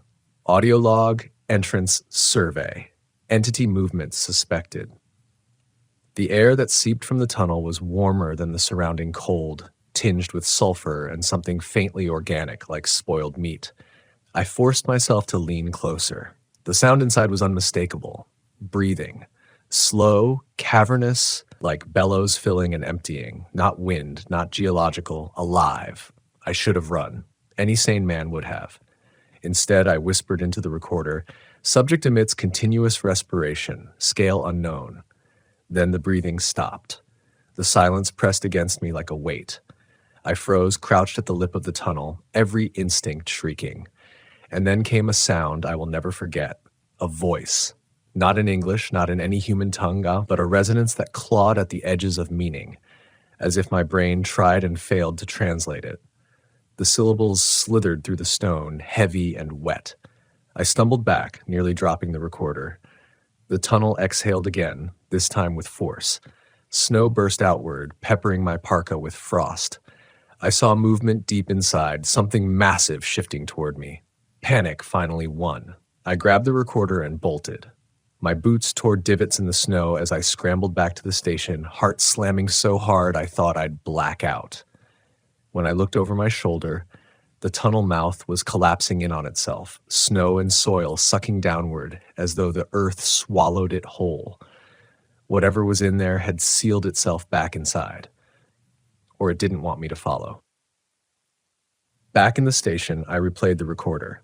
The audio crackled with wind, with the rush of my breath, then, clear as glass, the low, dragging exhale, and beneath it, faint but undeniable, the sound of syllables. Alien, guttural. I played it again and again, headphones clamped so tightly they cut into my skull. Each time the cadence became clearer. Not random noise, not geological, structured language. By dusk, I was pacing the floor in tight, manic circles. Every so often, the tremors returned, steady like footsteps circling again below. I tapped the recorder against the floor in frustration. That's when the metal frame of the station groaned, a long, drawn-out creak that reverberated through every beam. The temperature dropped sharply, frost climbing the inside of the windows. My breath fogged in clouds. The tremors intensified. Not beneath me now, around me. The snow outside shifted in ridges, concentric, like something was rising toward the surface. I yanked the flare gun from my belt and stumbled to the window. My lamp beam cut across the snow. The tracks were back. Dozens, maybe hundreds. Encircling the station, I pressed my forehead against the cold glass, whispering to no one, "Why here? Why me?" The answer came not as sound, but as vibration, rattling the floorboards, the walls, my own bones. A single word, not in my ears, in my head. Witness. My knees buckled, and I dropped to the floor, flare gun clattering beside me. The word rang inside my skull, undeniable, invasive, not just heard, implanted. Terror and awe warred in me. If this was communication, it meant intelligence. If it knew my name, if it could speak, then what was it asking of me? The tremors receded slowly, fading into silence. I sat in the dark for hours, shivering, every nerve raw. The heater clicked back on eventually, but its warmth did nothing to thaw the chill in my bones. Outside, the aurora swam brighter, shrouded in twisting in impossible colors, as though the sky itself bent to whatever moved below. And somewhere deep under the ice, I knew it was waiting. Not finished. Not gone. Waiting for me to answer. I didn't sleep that night either. Every time my eyelids sagged, I felt the floor shift beneath me, faint vibrations echoing like a pulse. By morning, my nerves were threadbare. My notebook was littered with frantic scribbles, half science, half madness. Open quote, subsurface life form, possible sentience. Seismic patterns, random. Code? Language? Why, witness. Witness to what? Close quote. The word had burrowed into me like frostbite. Witness. It wasn't a command, not exactly, but it carried weight, an expectation. Whatever lurked beneath the ice didn't just want me here. It had summoned me. I tried radioing Fairbanks again, desperate to hear another human voice. Static, just as yesterday. The antenna should have been working, but the airwaves hissed empty, swallowed by interference.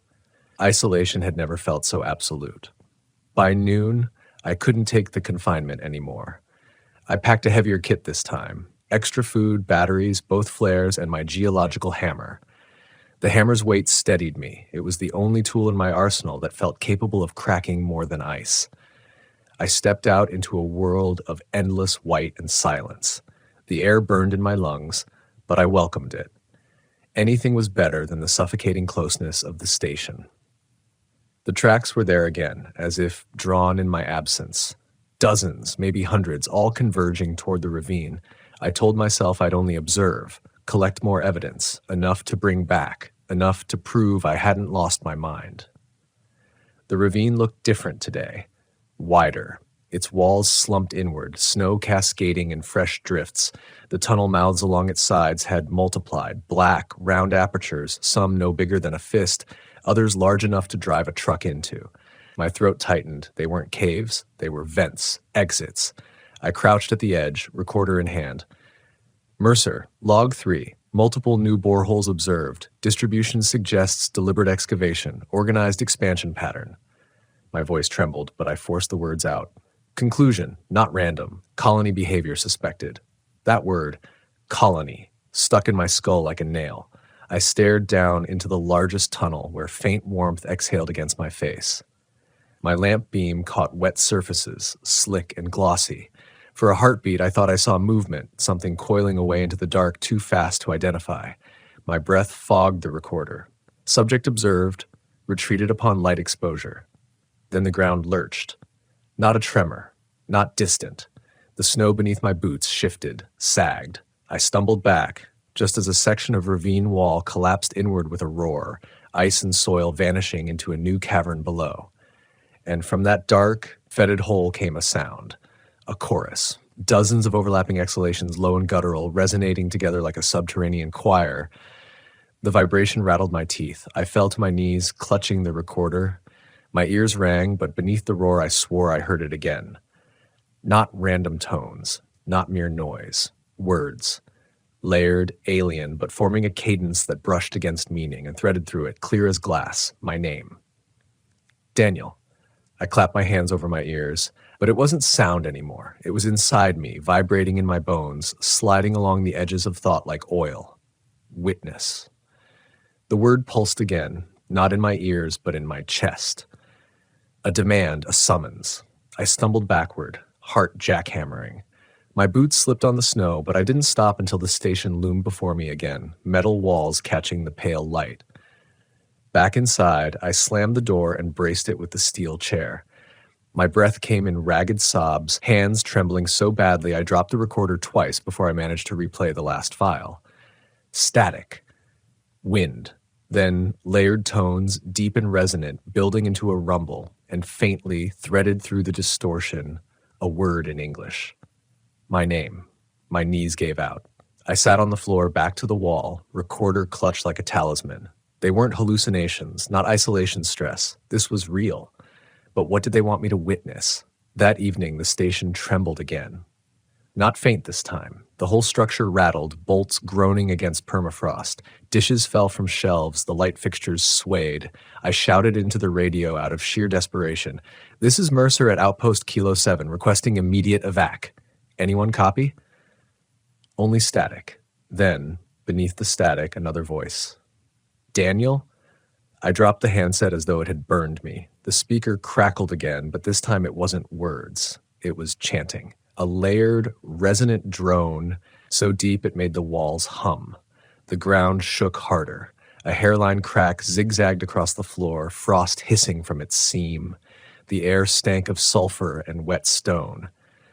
I fired a flare out the door in panic. The red light arced across the snowfield, casting the world in blood. For one terrible instant, I saw them. Shapes, dozens of them, emerging from the snow like breaching whales, segmented bodies, glistening black, ridged with spines that caught the flare's light. Their limbs were too long, jointed wrong, ending in hooked ridges that dragged furrows across the ice.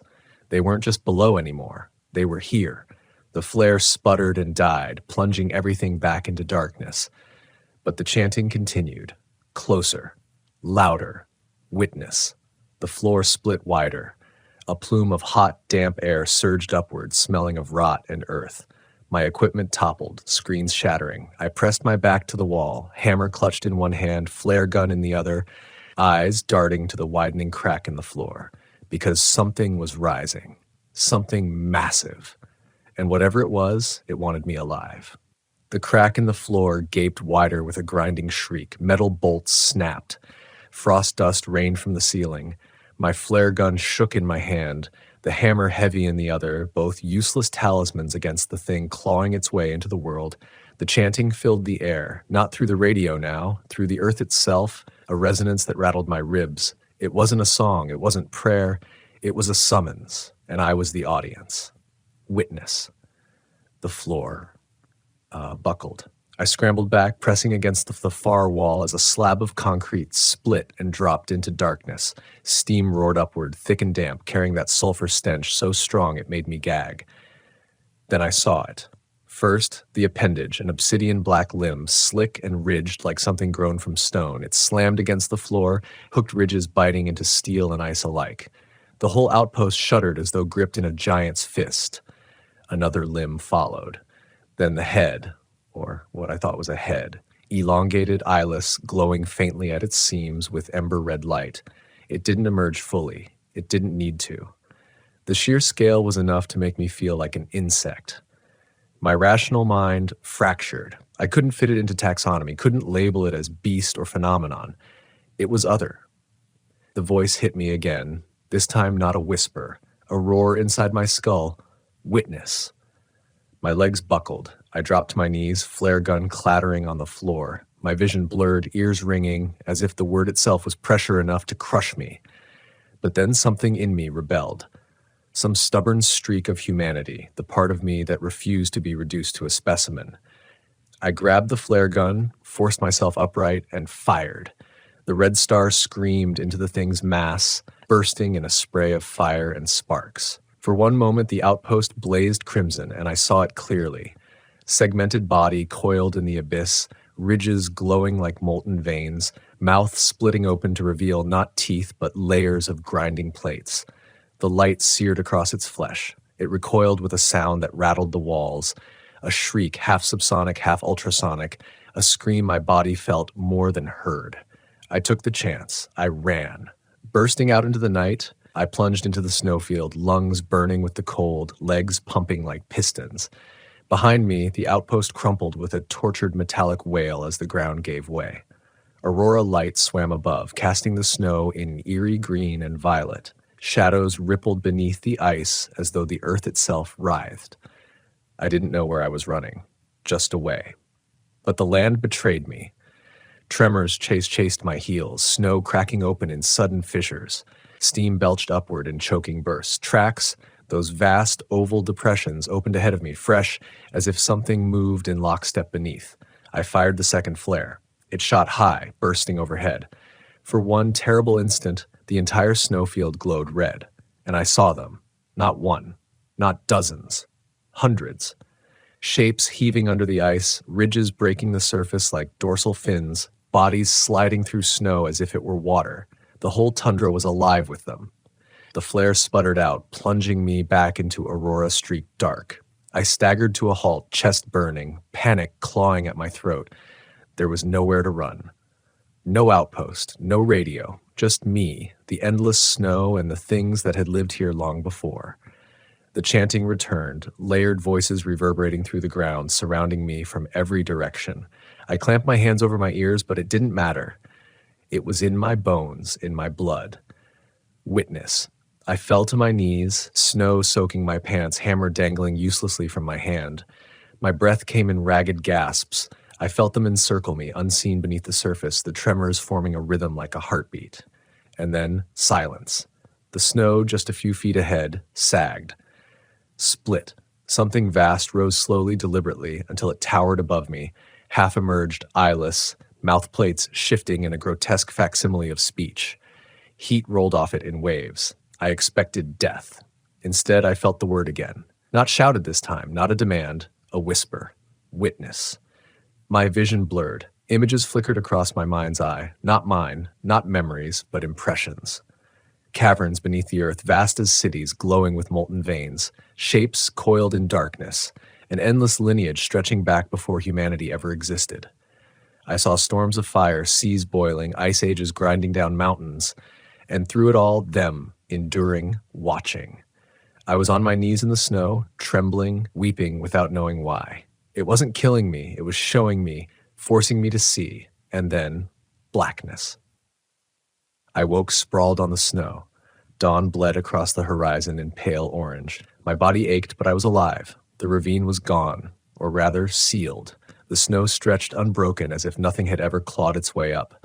No outpost, no tunnel mouths, just blank tundra under a still sky. Only the tracks remained. Hundreds of them, circling where I lay, pressed deep into the snow. My recorder was still clutched in my frozen fingers. I pressed play with numb hands. Static hissed, then a single word, faint but clear. Witness. The sun barely rose above the horizon, a pale disk that cast no warmth. My breath fogged in weak bursts as I stumbled forward, recorder clenched like a lifeline. I kept moving, driven by instinct more than direction. Each step was agony. My thighs burned, my lips cracked, and my hands were too numb to feel. But stopping wasn't an option. If I stopped, I was certain the snow beneath me would open again. Hours passed in fragments. Sometimes I blacked out mid-stride and woke still walking. Other times I swore I felt them beneath me, vast shadows pacing just out of sight. By noon, I spotted the glint of metal on the horizon, a shape rising from the ice. Hope flared sharp and painful. I pushed harder, legs screaming, until the wreck came into focus. An old weather station half buried in drifts, antenna twisted but still standing. I collapsed against its side, panting, forehead pressed to the frozen steel. Shelter, maybe even a working transmitter. Inside it smelled of rust and old grease. The generator was long dead, but the structure held. I found a dusty cot and fell onto it, every muscle trembling. When I woke again, darkness pressed against the frosted windows. The aurora had returned, with slithering green ribbons across the sky, and with it the voices. At first distant, like wind in the rafters, then clearer, vibrating through the steel walls. Witness. I clamped my hands over my ears. No. Leave me alone. The recorder in my pocket clicked on by itself. My voice from earlier babbling into the mic. Daniel Reeves. Journalist, Outpost Nordvik. Date. Then static. Then the other voice, not mine. Witness. I hurled the recorder against the wall. It didn't break. The red light kept blinking. That was when I noticed the station walls. They were carved, not scratched by weather or rusted by age. Carved. Symbols gouged deep into the steel, spirals and concentric circles that matched the patterns in the snow. Some glowed faintly, as if alive with residual heat. The floor trembled beneath me. Just a shiver. A warning. I knew then that I hadn't escaped. I just walked into another chamber of their cathedral. I tried the transmitter anyway. The hopes are stubborn things. The panel sparked when I flipped the main breaker, coughing out dust and ozone. The static filled the room, a thin lifeline across the void.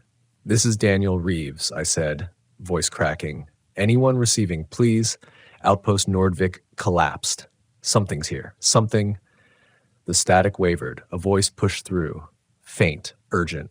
"Daniel, hold on, we're coming." My heart jolted. Someone had heard me. Rescue was possible. I leaned in, gripping the mic so hard my knuckles ached. "Please, repeat. Where are you transmitting from?" The reply was almost drowned in noise, but I heard enough. "Beneath, always beneath, witness." I staggered back, bile rising in my throat. The voice had been mine. My own voice, distorted, speaking words I hadn't said. The transmitter popped, smoked, and went dead. I spent the next hours pacing the little station, hammering my fist against the steel, trying to drown out the whispers. Every time I closed my eyes, I saw them again, coils shifting under the snow, jaws grinding like tectonic plates, waiting for me to acknowledge them fully. The truth settled on me with crushing certainty. They didn't want my death. Not yet. They wanted my attention, my memory, my story. And I'd already given it to them. The recorder blinked from the corner where I'd thrown it, red light pulsing in rhythm with my heartbeat. I picked it up, hands trembling, pressed play. My own voice filled the room, calm, measured, speaking as though reading from a script. "We endured the ice, we endured the fire. Long before man set foot here, we watched, we waited, and now we are remembered." I dropped it. My stomach lurched. That wasn't just playback. It was possession. I pressed stop. The recorder didn't stop. The red light glowed brighter. Outside, the snow groaned. The whole station shifted slightly, as if cradled in a massive hand. I thought of running, but where would I go? Out into the endless white, with them sliding beneath the surface, guiding my path like rats in a maze? No. They had me. And still, part of me clung to survival. Not because I thought I could escape, but because if I survived long enough, maybe I could tell someone. Warn them. Maybe words could matter, even against something eternal. I set the recorder on the desk, leaned close, and forced my shaking voice steady. "My name is Daniel Reeves. Journalist. If you find this, know that something lives here, beneath the ice. It's older than us, smarter, and it wants us to see, to remember." The walls pulsed with a low vibration, almost approving. The aurora outside flared brilliant green, washing the room in sickly light. The last thing I spoke into the recorder was barely a whisper. "I am not the first witness. I won't be the last." Morning came. I don't know how I slept, or if I did at all. The station was silent. No voices, no tremors, just empty snow stretching to the horizon. A rescue chopper would come eventually, I told myself. They'd send someone. They'd find the wreckage. They'd find me. And if they didn't, well, the recorder would remain. The message carried forward. Still, I can't shake the feeling that rescue won't change anything, because sometimes when the wind dies, I hear the faintest sound from beneath the snow, a heartbeat, waiting. The end. My name is Dr. Elias Navarro, and I am a glaciologist by profession. For the last 15 years, my life has been built on patience, numbers, and ice. People often think scientists like me live for discovery, for some earth-shattering revelation. But truthfully, most of us live for silence. That's what drew me north, all the way to this forgotten edge of Alaska, where a half-abandoned research station clings to the side of a glacier like a barnacle on a whale. The others had left in November. Funding cuts, dwindling supplies, and the sense that winter was closing in faster than expected. I stayed, not because I was brave, but because solitude doesn't frighten me. The stillness of ice is predictable, measurable. I thought it would be a kind of sanctuary. I was wrong. On my second night alone, as I lay in my cot inside the plywood dormitory, the silence was broken by something I could not rationalize. The glacier groaned, a sound I knew well, the deep-bellied shifting of ice under pressure. But then came something else, carried within the sound, like a note hidden inside another note. It almost resembled a voice, faint, stretched thin by distance, but human in its cadence. I told myself it was imagination, the byproduct of too much caffeine and the fatigue of a week spent in data logs.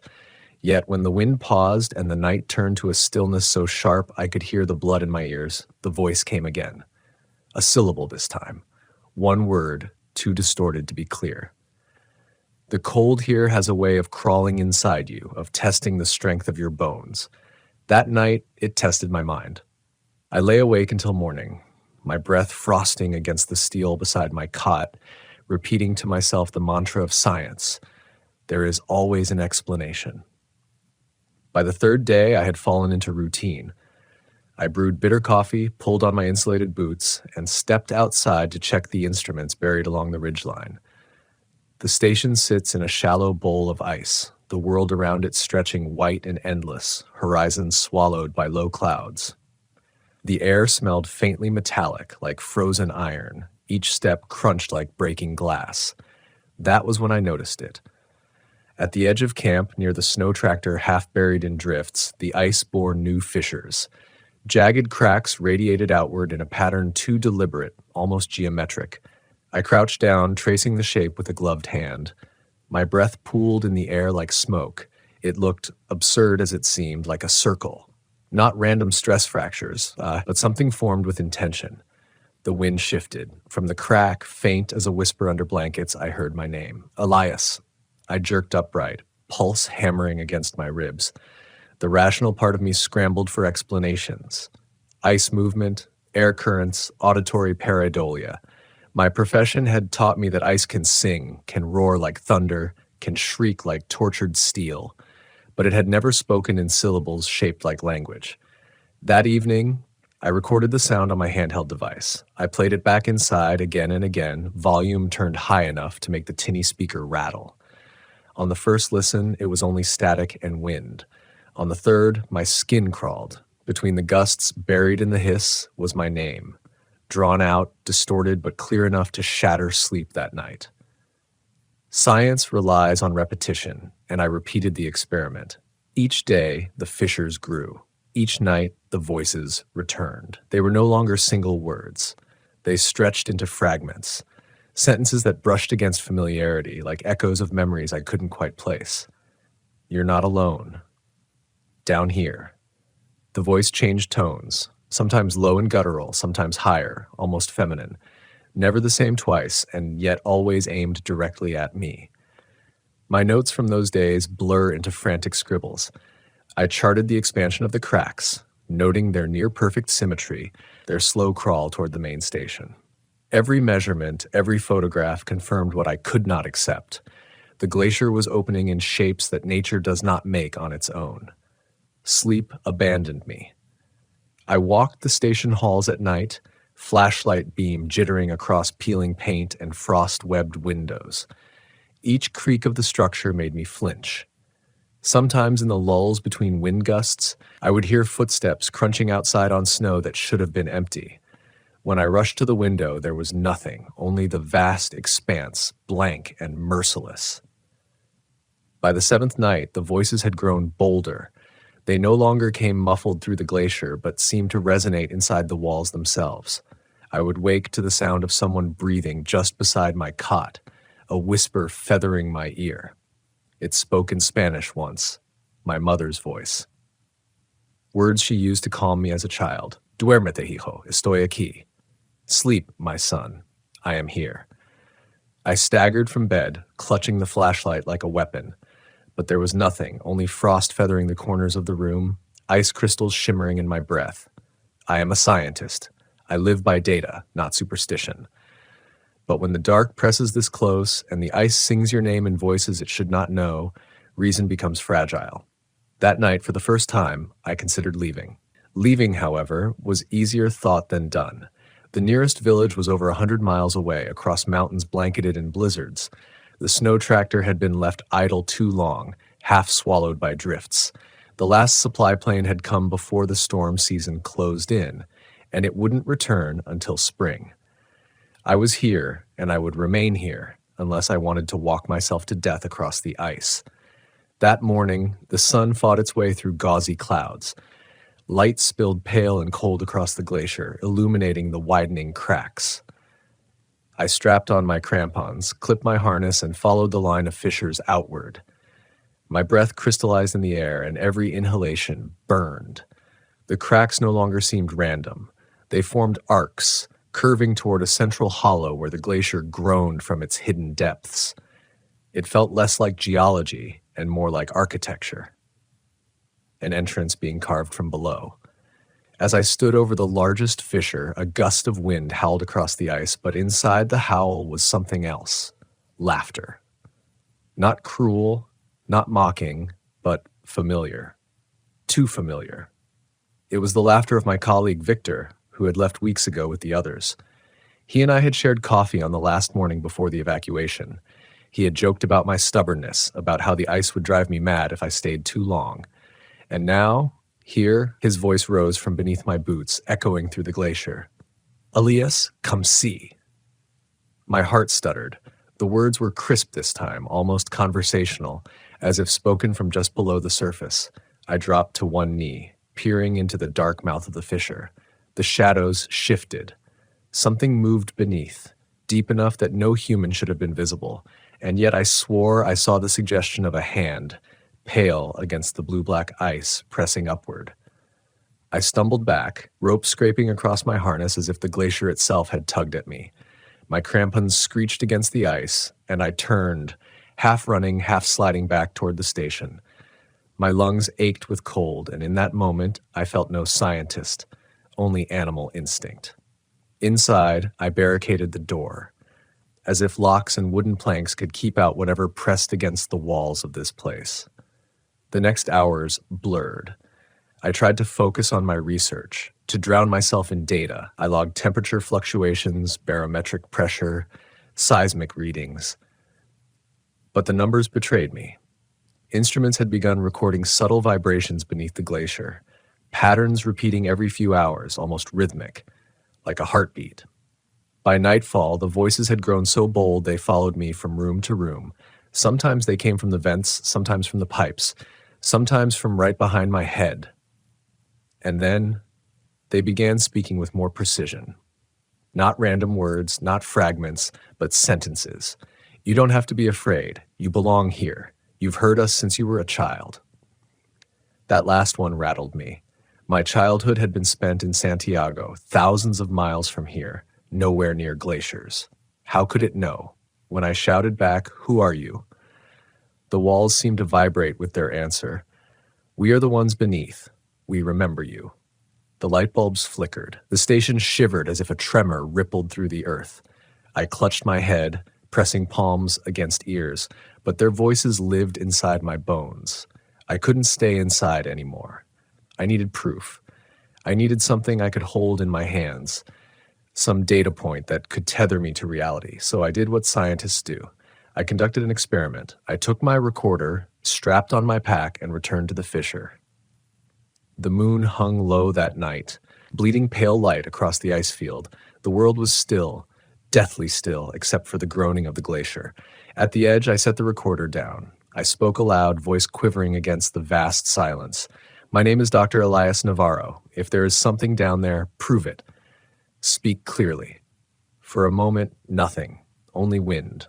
Only the familiar ache of loneliness gnawing at my ribs. I almost laughed at myself, and then, Elias. My name, spoken in my own voice. Not distorted. Not distant. Perfectly replicated, echoing up through the fissure. The shock drove me to my knees. My own breath plumed around me, mixing with the steam rising faintly from the crack. Steam, from a glacier that should have been solidly frozen. The fissure pulsed. A tremor shivered through the ice, widening the gap by an inch, then another. The sound was a splitting shriek, like glass under strain, and then came the faces.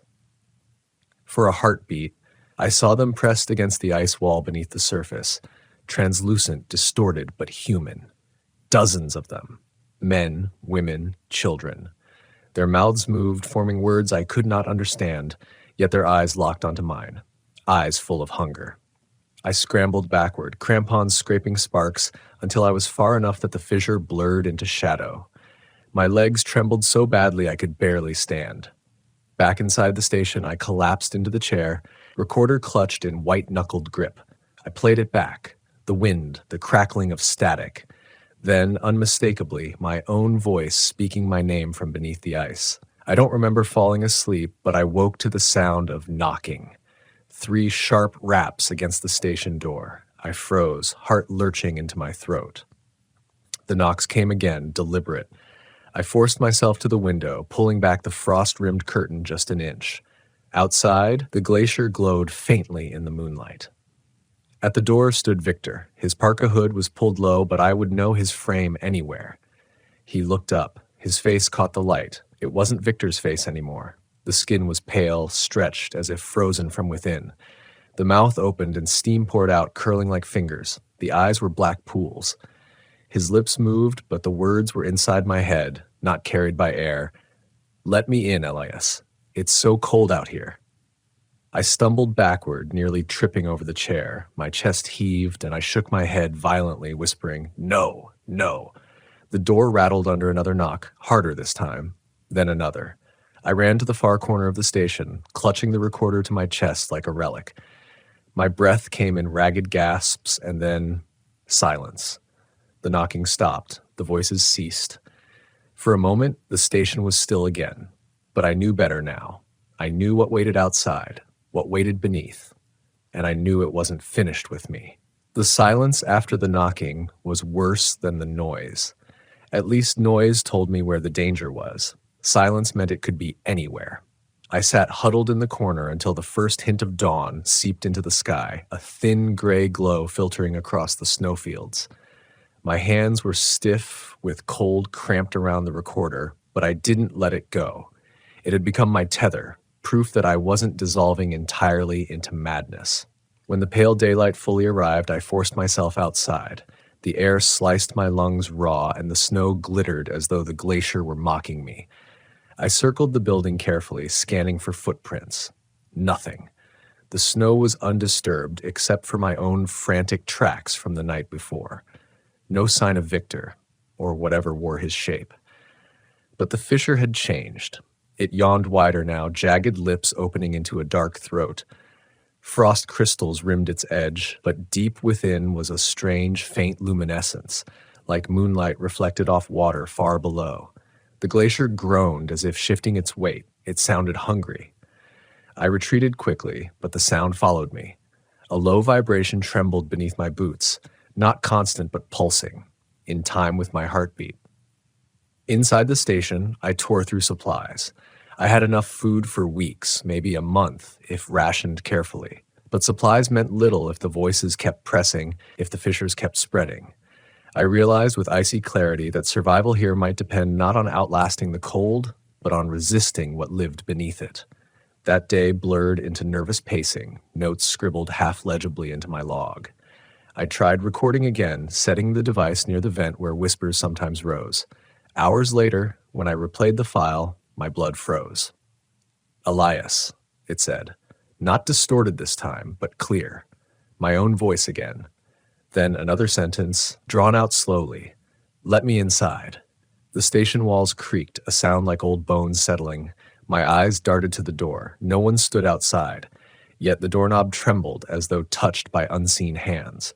I jammed a chair beneath it, my breath quickening. Science offered me no refuge now. I had data, yes, but what good was data against something that wore the voices of the dead, that carved symbols in ice?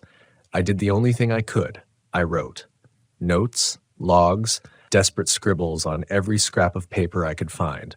Maybe someone would find them. Maybe one day this place would not be forgotten. By nightfall, the voices had grown bold again. They didn't whisper anymore. They called, shouted, laughed. Sometimes all at once a chorus reverberating through the pipes. It was unbearable.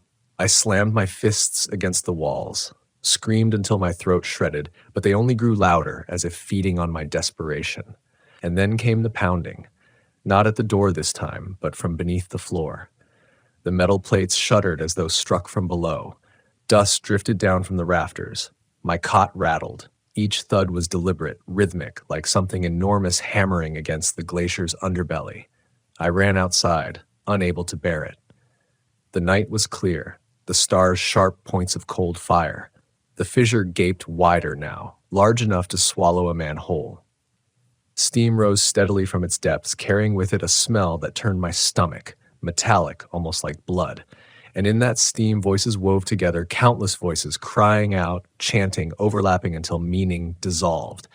My name cut through them again and again until I dropped to my knees on the ice. Elias, Elias, Elias.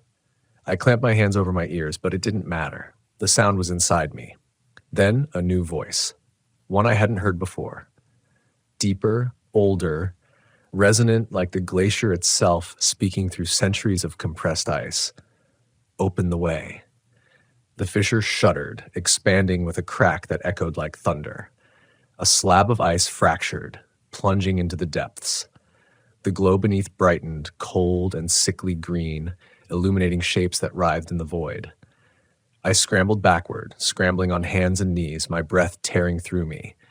The station loomed just yards away, but the glow followed me, a phosphorescent heartbeat bleeding upward through the glacier. Back inside, I slammed the door shut and pressed my back against it. My chest heaved, every muscle taut with terror. I told myself again and again, I am a scientist.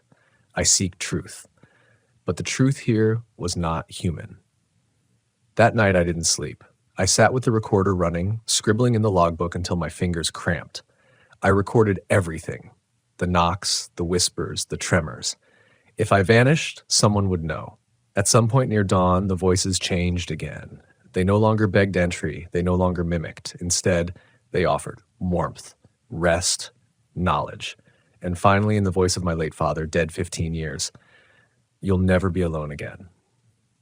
Tears froze on my cheeks. For a moment, against all reason, I almost opened the door. Almost. But then the pounding returned, louder than ever, rattling the floor so hard that shelves collapsed, jars shattered. I staggered to the corner, crouching low, heart jackhammering against my ribs. Through the noise, through the chaos, I realized something that sent me into an even deeper spiral of dread. The pounding wasn't random. It was spelling something. Morse code. I grabbed my notebook, scrawling in haste, translating each sequence of thuds into letters. The glacier shook, the walls shivered, but I kept writing, line after line until the message was complete. And when I read it back, my mouth went dry. You are already below. The pen slipped from my hand. My breath stopped, a strangled gasp in my throat. I looked around the station, at the frost-rimed walls, at the trembling floor, at the shadows stretching far too long in the dim light. And for the first time, I truly believed it. That this place was no longer on the surface, that somehow, impossibly, the glacier had swallowed me whole. The pounding stopped. The silence closed in again, heavy as the ice itself. I sat there, notebook open on my lap, staring at those words until the ink blurred with tears. The morning came without color. A pale haze hung across the horizon, and the world outside my frost-caked window seemed drained of life. The snowfields muted, the sky a dull smear. I half expected to open the door and find nothing. No glacier, no air, just black void. But when I cracked it open, the cold hit me like a wall, sharp and biting. The glacier was still there. The fissure, too, yawning wider, its glow pulsing faintly beneath. I stood staring, unable to shake the words etched into my notebook. You are already below. I couldn't dismiss it as madness anymore. My instruments had begun to confirm what the message implied. Seismographs ticked erratically, as though recording tremors from impossible depths.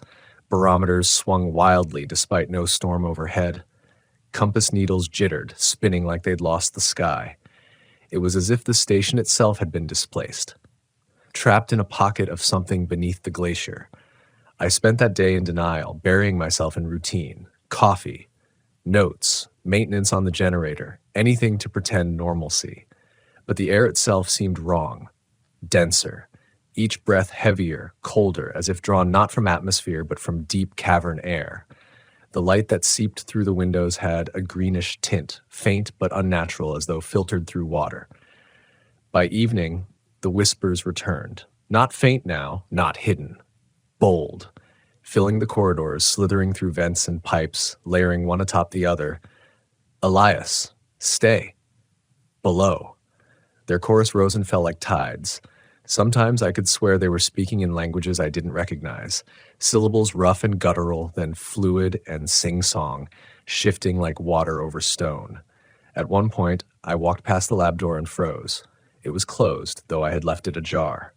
My reflection stared back at me from the small glass pane, or what I thought was my reflection. It blinked too slowly. I stumbled back, pulse hammering, but the figure on the other side of the glass leaned forward. Its mouth moved, fogging the pane with breath, and in my own voice it mouthed words I could not hear. I bolted, slammed myself into the dormitory, shoved the dresser against the door. My heart thundered, panic constricting my chest until I could barely breathe. That was when the scratching started. From the walls, from the ceiling, from beneath the floor, soft at first, like fingernails against metal, then louder, sharper, claws dragging, hooks raking, circling me from all sides. The air vibrated with it, my teeth ached from the resonance. I clamped my hands over my ears, but nothing stopped it. I screamed, but my voice was drowned by theirs. And then, silence again. I lowered my hands slowly, trembling. My breath came ragged. I whispered to no one, to myself, to God maybe, "What do you want from me?" The answer came instantly, a voice from directly behind me, close, warm, unmistakably human. To remember. I spun, flashlight beams slicing through the dark. Nothing. Just frost creeping across the walls, crystals spreading like veins. My legs nearly gave out, but some stubborn animal part of me refused to collapse. I steadied my breath, gripped the recorder, and forced myself back into the lab. If this place wanted me to lose my mind, I would fight it with the only weapon I had left: observation. The lab smelled metallic, sharper than usual, like fresh blood on snow. My reflection no longer lingered in the window pane, but the instruments were alive. Oscillographs twitched violently, screens glowed with incomprehensible data. On one monitor, a line of text scrolled slowly, though the system wasn't connected to any network. We remember. The words repeated, again and again, filling the screen until it flickered with static. I backed away. My breath clouded thick, and when I turned, I saw the frost patterns on the walls had taken shape. Not random filigree, not nature's chaos. They formed faces, dozens of them overlapping, stretched in silent screams. Something inside me snapped. I grabbed the recorder, shoved extra batteries into my coat pocket, and bolted outside into the night. The fissure was alive. That's the only word for it. Its glow pulsed brighter now, throwing jagged shadows across the snow. The steam rose higher, carrying with it the stench of rust and rot. And beneath the roar of wind, I heard them calling still, the same chorus, endless, insistent. Below, below, below. Shapes shifted within the glow, not clearly seen, but sensed. Elongated limbs, twisting torsos, faces that blurred between human and something older. They pressed against the walls of their prison, reaching upward. I fell to my knees, snow soaking through my pants, tears freezing on my cheeks. My mind screamed to run, to hide, but my body was paralyzed, caught between awe and terror. The glacier groaned, another slab fractured, plunging into the abyss with a boom that echoed for miles. The fissures spread toward me, spiderwebbing outward like fingers reaching to grasp. And for a moment, God help me, I wanted to let it. The pull was so strong. Not just physical, but inside my thoughts, inside my bones. A gravity of memory and belonging, a promise of never being alone again. I might have crawled forward into that glow, into those reaching shapes, but the recorder slipped from my hand. It struck the ice with a sharp crack, playback button depressed by the fall. And from its speaker, faint but clear, came my own voice. My name is Dr. Elias Navarro. If there is something down there, prove it. The words from days ago, my desperate experiment, now replaying. Hearing my own voice again, my real voice, uncorrupted, uninvited, jolted me awake.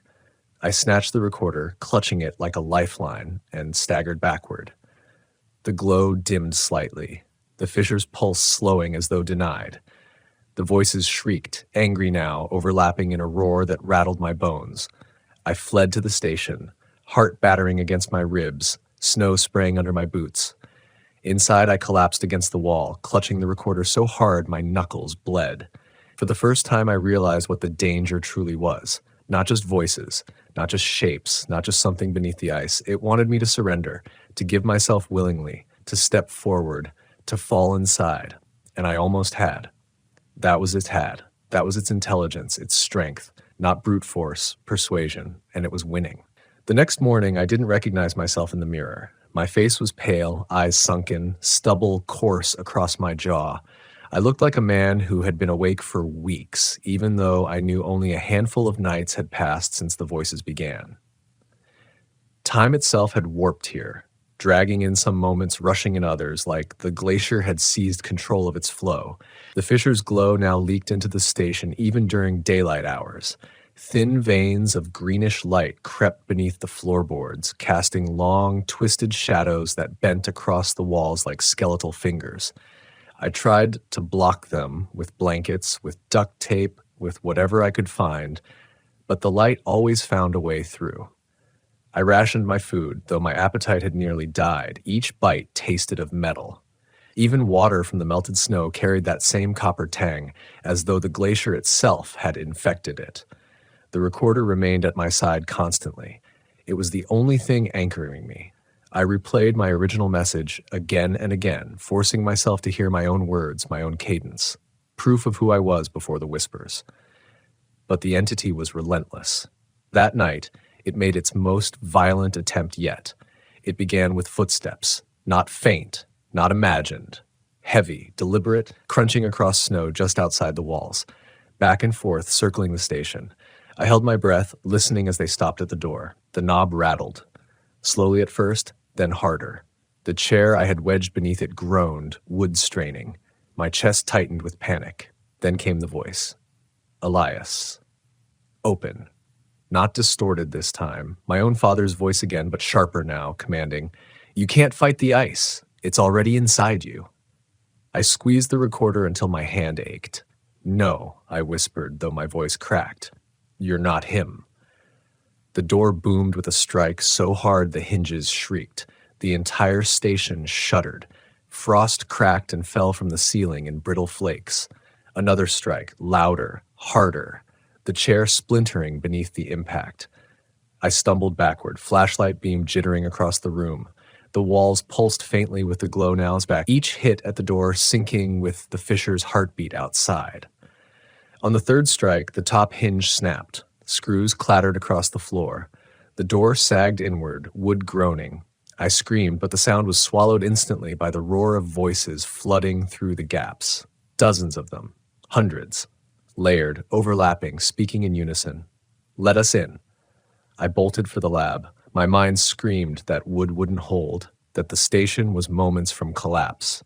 If I was going to die here, I wanted evidence left behind. Something more than a scrawled notebook. I slammed the lab door shut, locked it, and yanked the recorder from my pocket. My hands shook violently as I pressed the record button. "This is Dr. Elias Navarro," I said, voice ragged, nearly drowned by the pounding. "There is an intelligence inside the glacier. It communicates through vibration, through mimicry. It is attempting to breach." The words cut off in a scream as the lab lights exploded overhead. Glass rained down. The walls trembled. Frost patterns spread across every surface, faster now, twisting into faces, screaming, contorted, all mouthing the same word. Below. The floor buckled. Metal plates warped as though something enormous pressed from underneath. The fissure had reached me. It was beneath the station now, opening like a mouth ready to swallow. The pounding ceased. For a heartbeat, there was silence.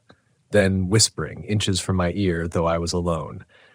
"You're already ours." I spun, flashlight trembling in my hand. My beam caught something in the corner, a figure crouched low, its limbs too long, its face shifting like liquid. For a split second, it wore Victor's face, then my father's, then mine. I stumbled back, tripping over a chair, crashing hard against the wall.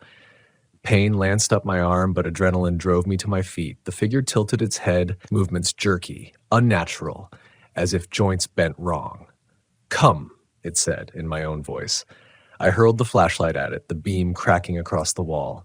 The figure dissolved like mist, vanishing into frost that spread across the floor. But the glow intensified, bleeding upward through every crack, searing my eyes. I bolted, lunging for the hallway. The station was collapsing, doors sagging, hinges tearing free, beams groaning. The air was alive with whispers and roars, the sound pressing on me like crushing weight. My instinct carried me outside, into the cold, into the open, anywhere but within those walls.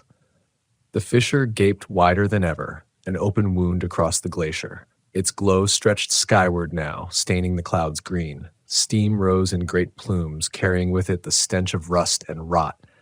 I fell to my knees in the snow, clutching the recorder to my chest. Around me, the glacier trembled, cracks spiderwebbing outward, converging toward me like veins. Shapes writhed within the glow, countless figures pressing upward, clawing at the ice. Faces stretched toward the surface, mouths opening in silent hunger. Their voices thundered inside my skull, so loud I thought my head would split apart. Below.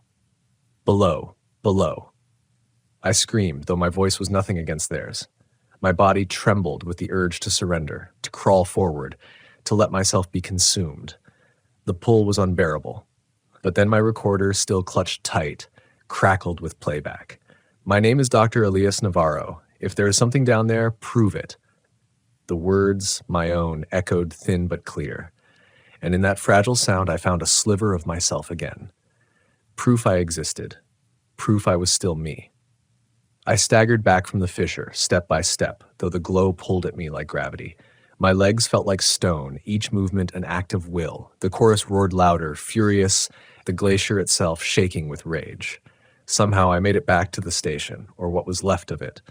The structure leaned, walls half collapsed, roof caved in, but it still stood, barely. I dragged myself inside, slammed the warp door shut, and collapsed in the corner, shaking violently. The voices pressed against the walls, howling, but they did not enter. Not yet. Through the din, through the fury, one whisper cut through, faint, but chilling. "We'll wait. The ice always waits." And then slowly the pounding stopped. The glow dimmed, the voices faded to faint echoes, retreating back into the glacier. I sat in the ruin of the station, chest heaving, recorder clutched to my chest. I knew I hadn't won. I had only delayed. The fissure was still there. The glow still pulsed faintly beneath, and it would not stop until I joined it. The question was not if. The question was when. The following day broke with a silence so profound I thought I'd gone deaf. No wind, no shifting of ice, no moan of steel. Only the faint creak of my breath inside the ruined station. For a moment, I almost convinced myself it was over, that whatever lived beneath the glacier had tired of me. But the fissure still glowed faintly outside, and I knew the truth. Predators don't tire. They wait. I spent the morning taking inventory. The food was low, the fuel lower. The generator coughed like a dying animal, each sputter threatening to plunge me into total darkness. I had maybe a week before everything ran out. Maybe less. Escape. The thought gnawed at me. If I could repair the snow tractor, I might drive south toward the ridgeline, maybe make it far enough to be spotted in spring. The odds were near zero, but odds of survival here had already collapsed to nothing. I forced myself into the storm gear, layered until I could barely bend. I stepped outside, the air sharp as knives in my lungs. The tractor sat half buried in drifts, its frame rimed with ice. I set to work with an axe, chipping away at the frozen shell. With each swing, cracks echoed across the glacier, not from my tool, but from beneath, like something shifting deep below, responding to my effort. By the 10th swing, I realized the cracks were sinking with me. When I paused, they paused. When I struck, they struck. It was listening, mocking me. I threw the axe aside, chest heaving. The snow beneath my boots trembled faintly, almost like breath. The fissure was growing. I could feel it. Even when I closed my eyes, I could see the glow bleeding through my eyelids. Back inside, I tried to make a plan. I spread maps across the table, tracing routes south, but the lines made no sense anymore. Rivers cut where none should be. Mountains shifted, as if the maps themselves had warped. I blinked, rubbed my eyes, but the lines refused to settle into sense. That was when the compass needle began to spin. Slowly at first, then wildly until it whirled without pause, as if north no longer existed. A pressure built in my skull, a migraine blooming behind my eyes, and with it, the whispers returned. You can't leave. This is where you belong. You are already below. I shoved the maps aside, pacing the narrow room like a caged animal. My hands shook, my chest clenched. I needed to test reality, to know if there was still a way out. I left the station again, recorder in hand, and trudged across the ice toward the ridgeline. The air grew heavier with each step, though the wind was still. My breaths fogged thicker, slower, as if I were descending underwater. After an hour, I should have been clear of camp. Yet when I looked back, the station still loomed close behind me, no more than 100 yards away. My stomach dropped. I pushed forward, faster now, nearly running. Sweat froze against my back, my thighs burned, but when I finally stopped to look, the station was still there, the same distance behind. The glacier had looped me. I fell to my knees, the snow burning my skin through my pants. My recorder hissed with static in my pocket, and beneath it, faintly, my own voice emerged. You won't leave, not until you remember. I hurled it into the snow, rage boiling through the terror.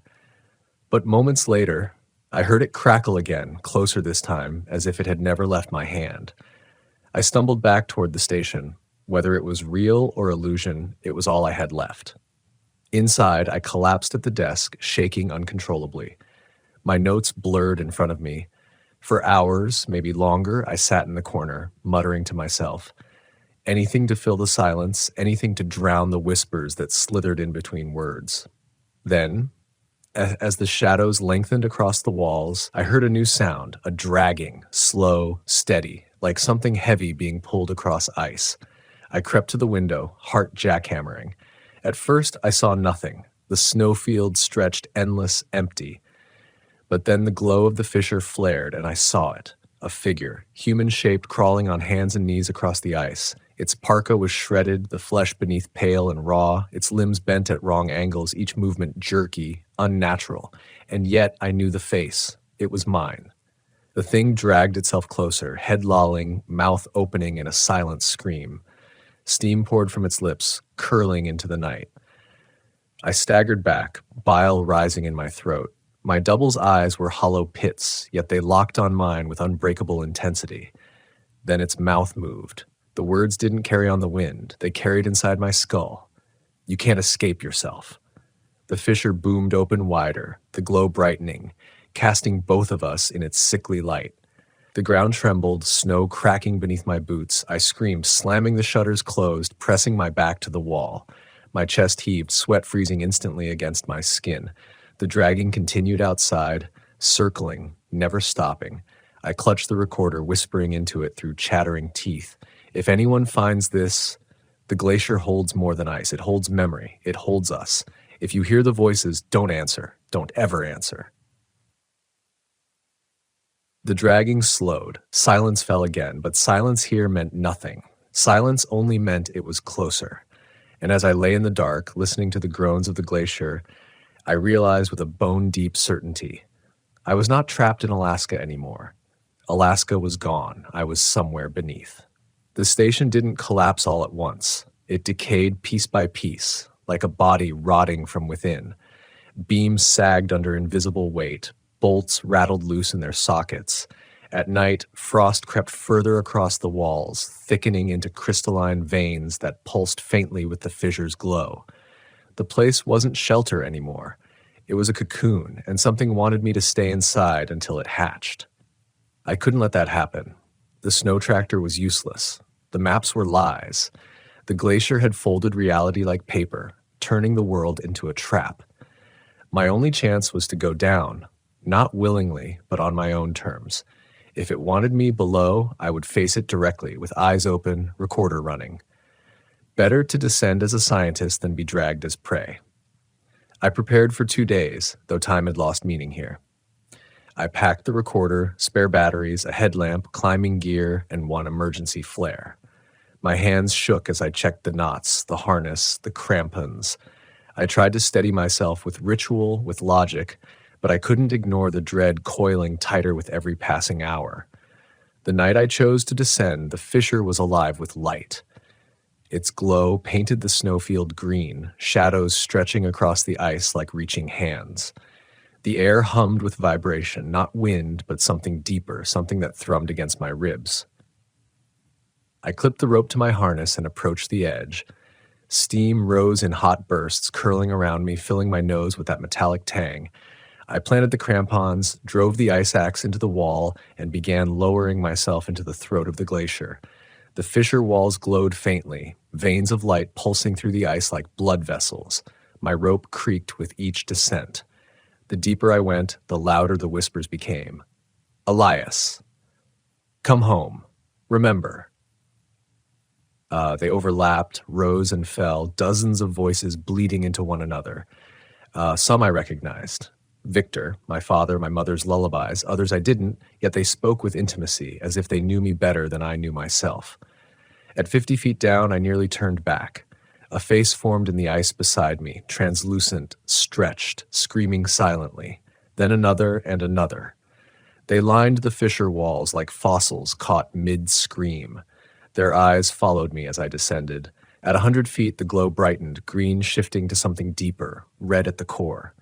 The air grew thick, damp, heavy. My lungs strained as if the glacier pressed down on my chest. Then I hit the cavern. The fissure opened into a vast hollow, a chamber carved not by nature but by intention. The floor was a black lake, steaming faintly, surface rippling though no wind stirred it. Above, the ceiling vanished into darkness. The walls pulsed faintly, alive with shifting light, and faces pressed against them in endless rows. The whispers here were deafening. They weren't whispers anymore. They were shouts, chants, screams. Thousands of voices, maybe more, all overlapping until my head pounded. I unclipped the rope, knees trembling, and staggered toward the lake. Each step crunched on thin crusts of ice that covered the surface. The heat rising from below clung to my skin, sticky, suffocating. At the center of the lake, the water swelled. A shape rose slowly, impossibly tall, a mass of shadow and steam. It had no fixed form, sometimes human, sometimes monstrous, shifting with each blink of my eyes. Faces rippled across it, all speaking at once, their mouths moving in unison. We are memory. We are below. You were always one of us. My knees buckled. I dropped the recorder, fumbled it back into my hand. My thumb pressed the record button, though I wasn't sure if anything could capture this. What are you? My voice cracked. What do you want from me? The shape bent closer, its many mouths grinning. My own face appeared among them, lips curling into a smile I didn't feel. To remember, to remain, to join. The lake surged, waves crashing against the ice. The ground split beneath me, steam hissing from cracks. The cavern trembled, the walls bowing inward as though the entire glacier were breathing. I staggered back, chest heaving, recorder shaking in my grip. I thought of Victor, of my colleagues who had fled, of the voices I'd heard. Were they all still here, trapped, echoes caught in the glacier's endless memory? I raised the flare with trembling hands and struck it to life. Red fire burst, hissing, illuminating the cavern in a hellish glow. The shape recoiled, its faces twisting, shrieking in unison.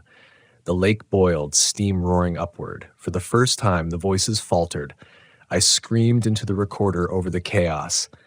It fears the fire. It fears light. If anyone finds this, don't let it take you. The flare sputtered, burning low. My hope burned with it. The entity surged again, rising taller, shadows closing in. My own face stared back at me from its mass, smiling wider now, teeth too sharp. You cannot leave. You are already below. The flare hissed out. Darkness swallowed me, and in that blackness I felt it. Hands, dozens, hundreds, rising from the lake, clutching at my legs, my arms, my throat, pulling me down. I screamed, but the sound was stolen instantly, drowned in their chorus. My recorder slipped from my hand, tumbling into the water with a faint splash. The last thing I saw before the glow consumed me was my own reflection in the lake, smiling, welcoming, already one of them. I don't remember how long I was under. Seconds, minutes, maybe hours. The black water closed over me, boiling against my skin, and the hands dragged me deeper. They weren't flesh and bone, they were memory given form, clinging, pulling, pressing against my chest until breath fled. In the crushing dark, the voices didn't whisper anymore. They screamed. Fragments of lives I'd never lived battered my skull, a man freezing to death on a mountainside, a woman crying as ice closed over her, a child calling for a mother who never came. Their memories poured into me, smothering my own until I wasn't sure who I was anymore. But something stubborn in me refused to give in. A thread of thought, fragile as spider silk, wound itself around one truth. I am Elias Navarro. I am not theirs.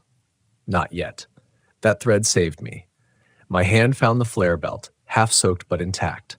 By instinct more than reason, I struck another. Sparks flared underwater, then bloomed into a furious hiss of red fire.